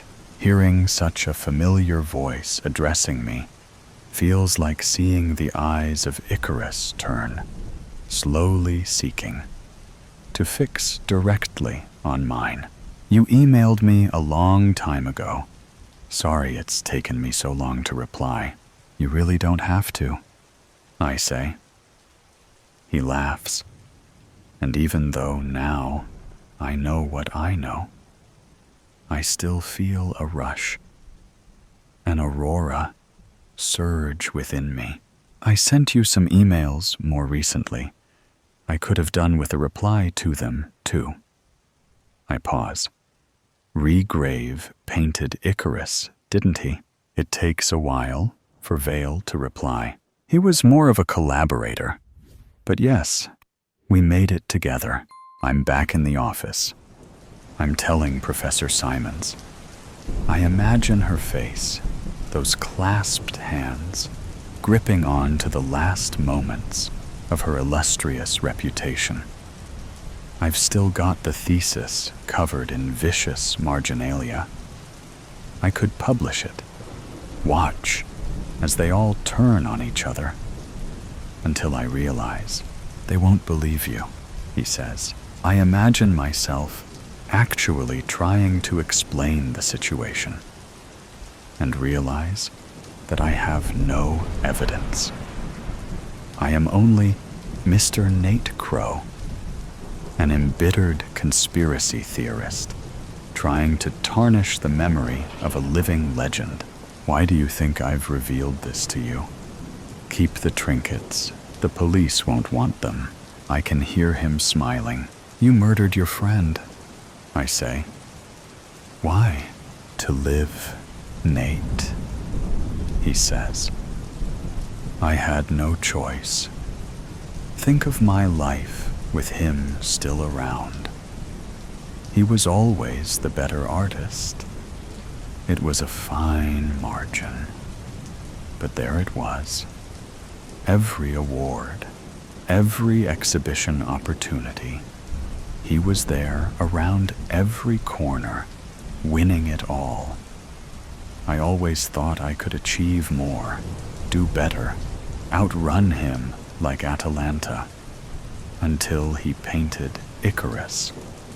When I saw it, how remarkable he had made my vision. That's when I knew I'd never be legendary with him around. I was great, but he was greater. And so, his voice became a forced rasp.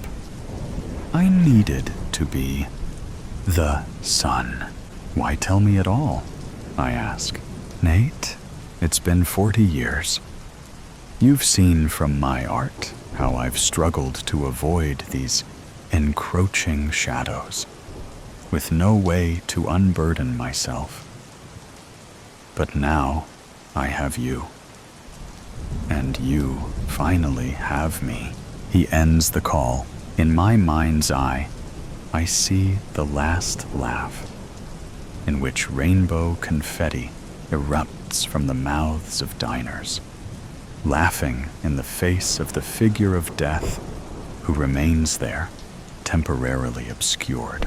I see gutter folk, a mid-'80s depiction of nurses providing hands-on care to an AIDS patient. And it suddenly feels like performative empathy. I see the divine mess, a vivid celebration of celestial chaos, where noise drowns out the clarity of truth. I see Hercules in lace, in which the hero, draped in soft pink material, holds a club in one arm, slightly behind him, and which you may not notice, given the baby cradled in the other. I see Sebastian, in which the saint looks bored of his tiresome, endless suffering. I see Icarus's terror. When I find artwork I'm entranced by, I offer myself up for captivity. I look at it loudly, close up, and quietly from a distance. I look at it in and out of focus. And there, that's me, in the corner of that park scene, doing an impression of being incidental. Colorless heart. Set your story in a world that has lost all color. Colorless Heart by Lucy Apatow. Marie roused from sleep in the double bed inside the Paris Hilton Hotel. She sank into the comfort of the silky sheets and the fresh fabric smell. A smile splashed across her face, unable to open her eyes just yet. Freedom at last. Just her. No one else. No jumping on eggshells. Not being caught off guard. No secrets. No lies.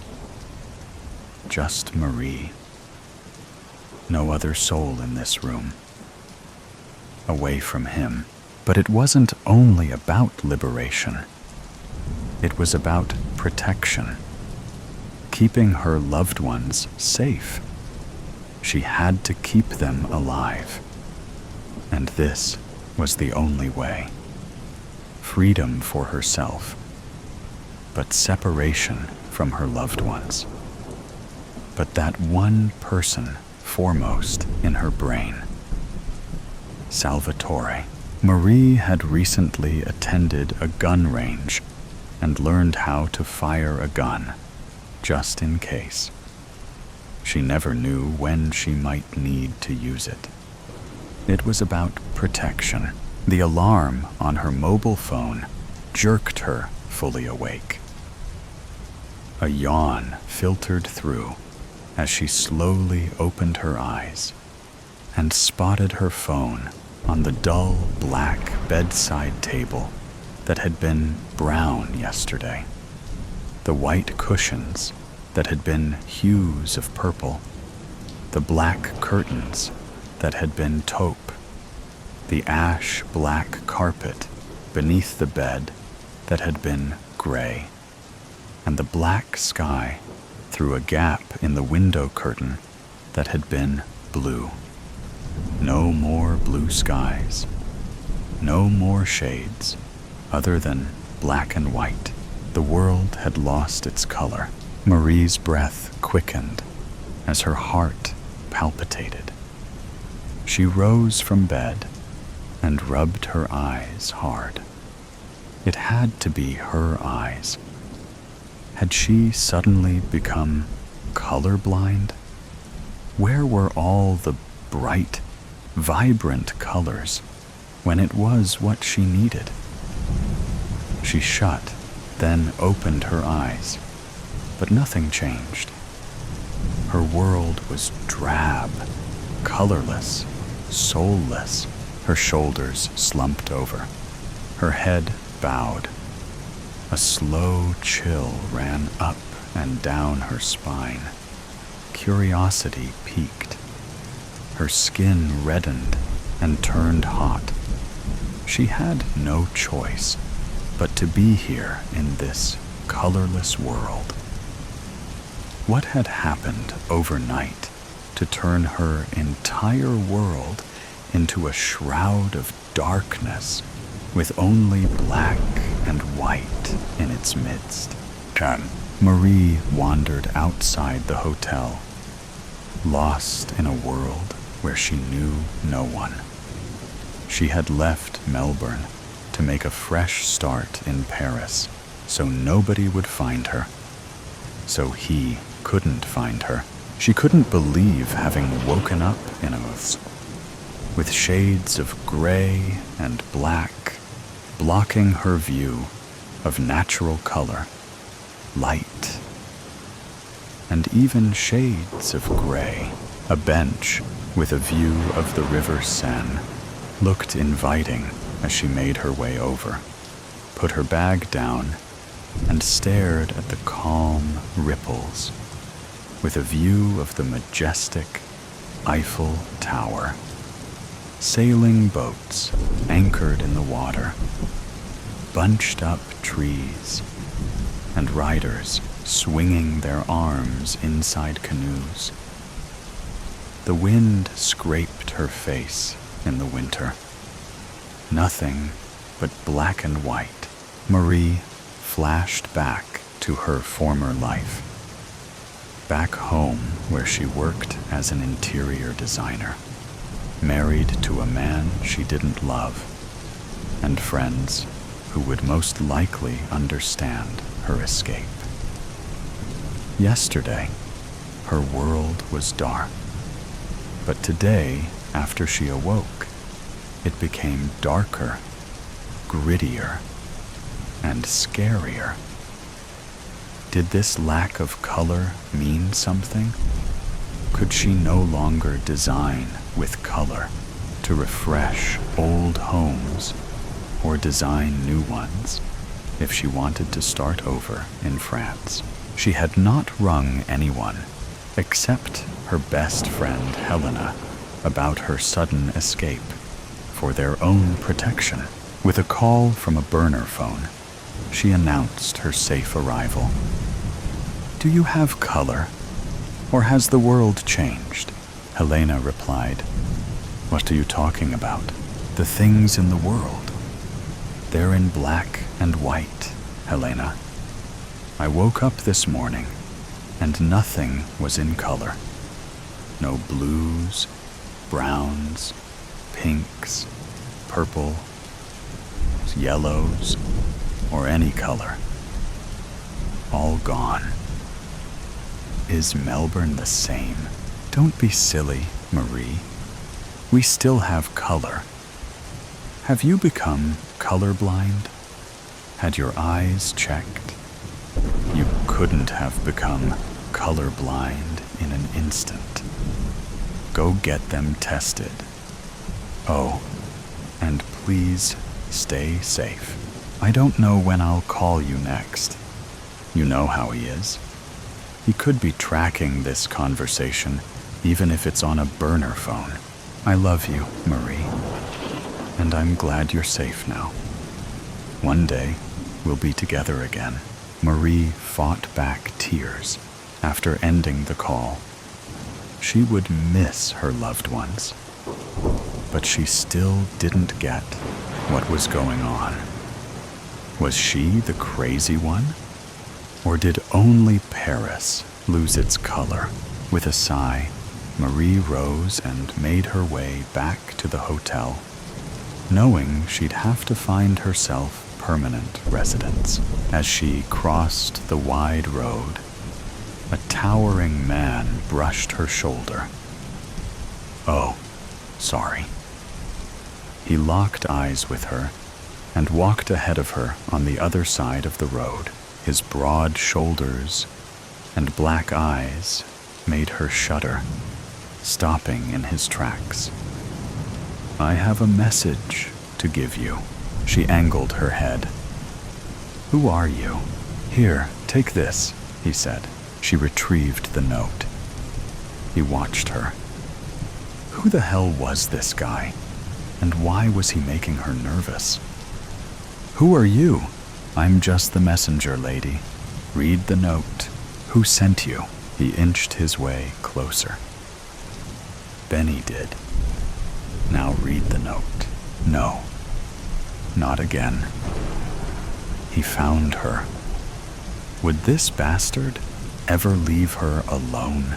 With a shuddering breath, she unfolded the note, her hands shaking and the back of her neck sweating.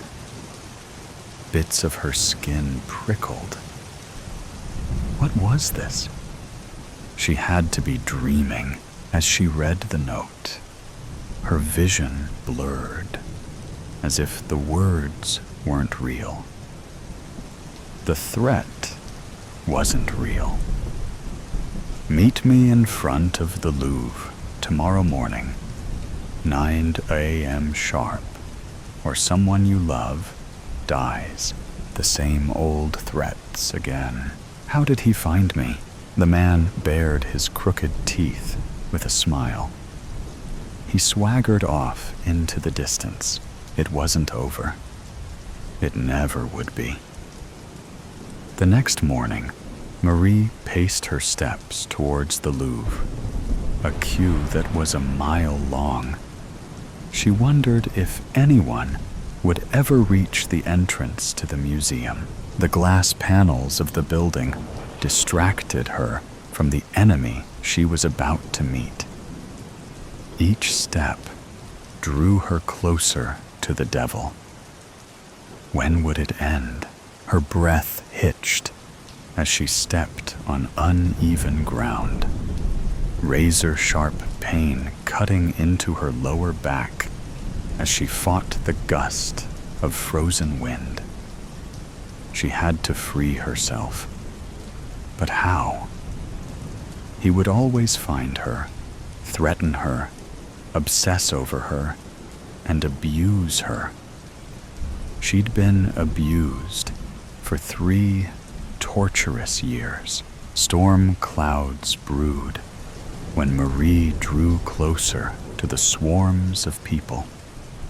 It was almost 9 o'clock, and passers-by stared at her as if she as an alien. Was it obvious she was heading towards her death chamber, to her dreaded foe? A cold caress at the back of her neck made her freeze in her spot. She turned. It was him. Benny.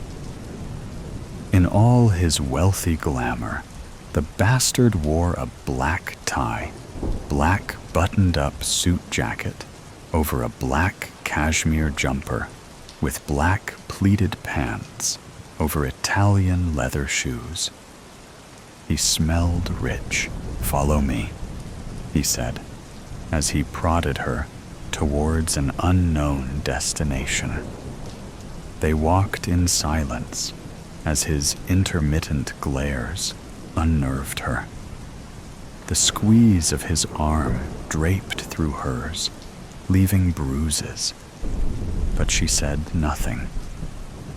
His pinch at the back of her neck made her flinch, but she said nothing. The push and pull of her hair strands made her want to cry out, but she didn't. Hidden pain to display her fake strength. When finally, she sat down outside the cafe with its outdoor setting, he ordered hot drinks and croissants. No one does what you did and gets away with it. She swallowed, her lip trembling as she stared past him. "Please don't hurt him," he chuckled and threw his head back, his stained white teeth prominent. Flicking a cigarette over an ashtray, he tilted his head. "You're lucky I love you, Marie. If I didn't love you, you'd be dead by now. But you ever try something like this again, and I won't hesitate to slash your throat, feed your decrepit body to the fish in the Seine River. Got that?" She nodded, a black spot clouding her vision. Puffs of smoke floated towards her and made her cough. Not that he cared. He was a narcissist. He retrieved his phone. "Watch this. No, I mean business, Marie. I don't blow damn smoke up my arse." She gripped the phone and saw him, tied up to a chair, gagged, beaten, tortured. 2 black eyes, bruising across his cheek, haggard, frail, head hanging down low as if giving up. "No, don't give up, my love. Never give up." A gasp of air grounded her. Rattling teeth must have made her look scared in front of him. "Is he all right?" he scoffed. "That depends on you. You put 1 foot wrong. Leave me again, and he dies. Only when we're safely back home, he'll be released." The waiter returned with the croissants and hot coffees. "Sorry about the croissants. They're a little overcooked, but these are more their natural yellow." Marie winced. "But those croissants are black, not yellow." He waved a hand. "Don't mind her. She's the constant joker. But no worries. We'll have them as they are." The waiter nodded. "Black, you say?" Benny glared. "Leave us." The waiter walked off with a curious gaze. He turned to her. "What is wrong with you?" Can't you see the color of the food? How could he not see what she was seeing? What was wrong with her? No, everything is black and white. I don't see color anymore. He laughed. Are you telling me you don't? You see the brown coffees, the blue ashtray, the beige tablecloth, my red tie, my dashing blue eyes. Her heart missed a beat as she gritted her teeth. No, I lost sight of color this morning. I woke up like this. Everything is black and white. Interesting, he said. Marie looked past him and spotted the man she'd seen earlier. The one who had given her the note. He was standing by a lamppost, sculling a bottle of beer. Why was he around? He must have been Benny's bodyguard, in case she made a run for it. Marie and Benny stepped inside her hotel room. He pushed her towards the wardrobe. Start packing. Our flight leaves in a few hours. Okay then. She pushed aside her floating tears and steeled herself by pulling out her suitcase from underneath the bed, unzipping it.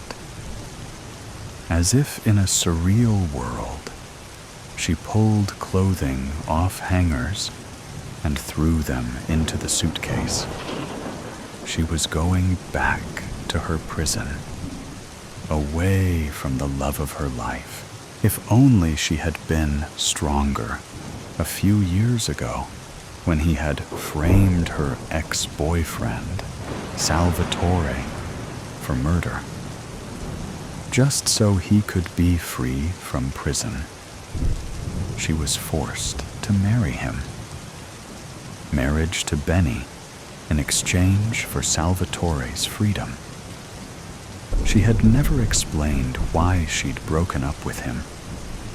Had to convince Salvatore she no longer loved him. It had cut her insides, but she had to keep him safe. Salvatore had not given up on her and found ways for them to meet secretly. But Benny always found out about their secret rendezvous. He had put plans in place, made the worst things happen. Benny involved in Salvatore crashing his car, ruining his reputation in business, injuring his friend with a beating by his henchmen, and almost killing him at least twice. Now Salvatore was threatened with death. What more could the creep do? I'm having a shower, he said. She sat on the bed. How could she go back with him? But she had no choice when Salvatore would die if she didn't. Benny's phone lay on the bedside table. Curious, she picked it up and found his recording. Salvatore was still tied to the chair, still tortured and broken. But wait, something was weird about this video. The actions were the same. His movements repeated in a cycle, as if it was on a loop. This wasn't her true love life. This was a fake video. It had to be. Could Salvatore have arranged this? Outsmarted Benny again? She smiled to herself. Now she had a chance to do something. Fight him. Hurt him.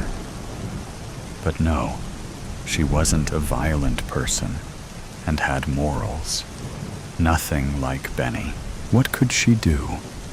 Run away again? But Benny might pursue Salvatore and never stop. He would never stop finding her until his own death. She knew that. So what could she do? She could never reason with a crazy person. A knock on the door made her jolt in her spot. It could be anyone. Her heart racing, she slowly opened the door and flinched when the man from earlier pushed past her. "Where's Benny? What are you doing here?" the man whispered in her ear. "Listen, Salvatore will set you free. Get out of here." She swallowed, her vision blurring. "What?" The back of her neck sweated as one ear listened in on Benny in the shower. "No time to talk. Leave. Now. We'll take care of this." She was right. It was a fake recording. He'd escaped. Where is he?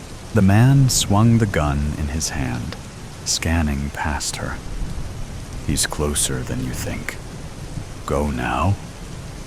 Her heart soared, and a spot of color flashed in her vision.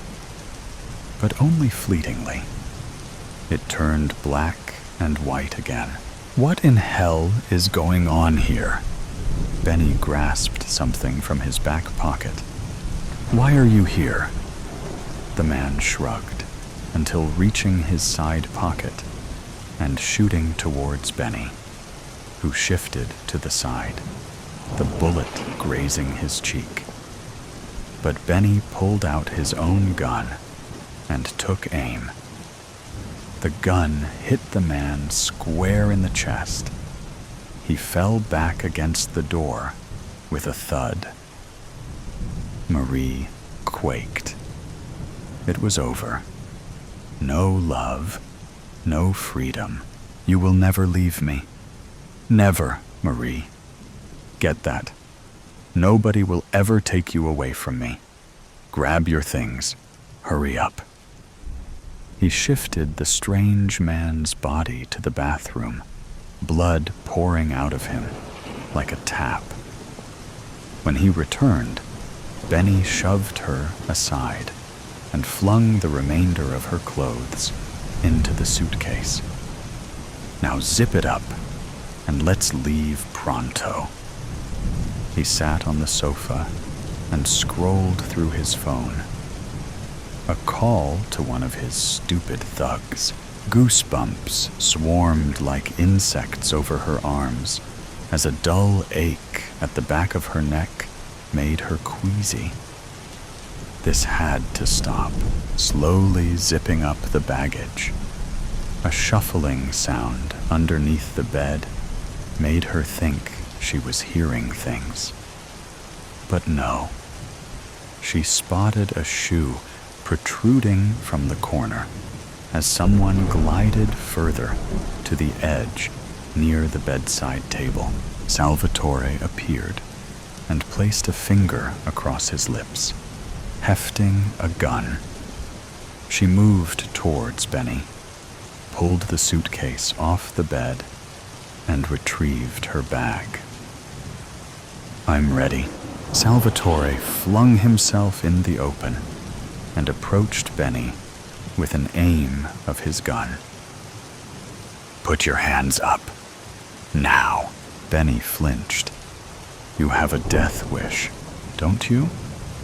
You might have got away from my men, but you'll never win this war.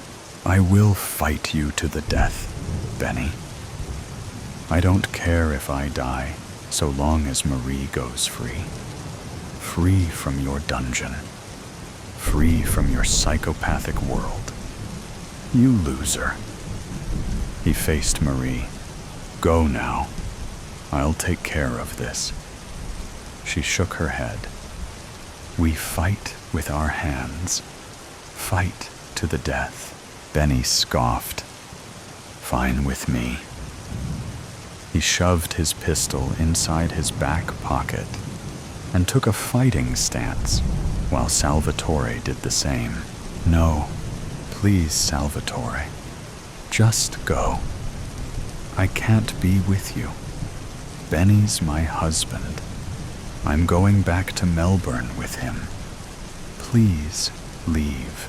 No, Marie, enough is enough. Benny threw the first punch, then another and another, until he went down. He gouged one of Salvatore's eyes and flung his head hard against the carpet. Marie moved. No, Benny, stop. I'll come with you. Please stop. Benny softened, giving Salvatore the chance to pound into Benny with a blow to the kidney, and then a swift kick in the leg. Lamps overturned, magazines tumbled in the air, and the coffee table shifted. Benny kicked him on the side of his abdomen, and he keeled over. She had to do something. But what? Benny reached for something in his pants pocket. A flick knife. No. He was going to break the rules. Not on her watch. Salvatore attempted to rise when Benny stepped forward. A smirk plastered over his face. He wandered over to him when the knife swung in the air. Marie reached for his back pocket, pulled out the gun, and aimed.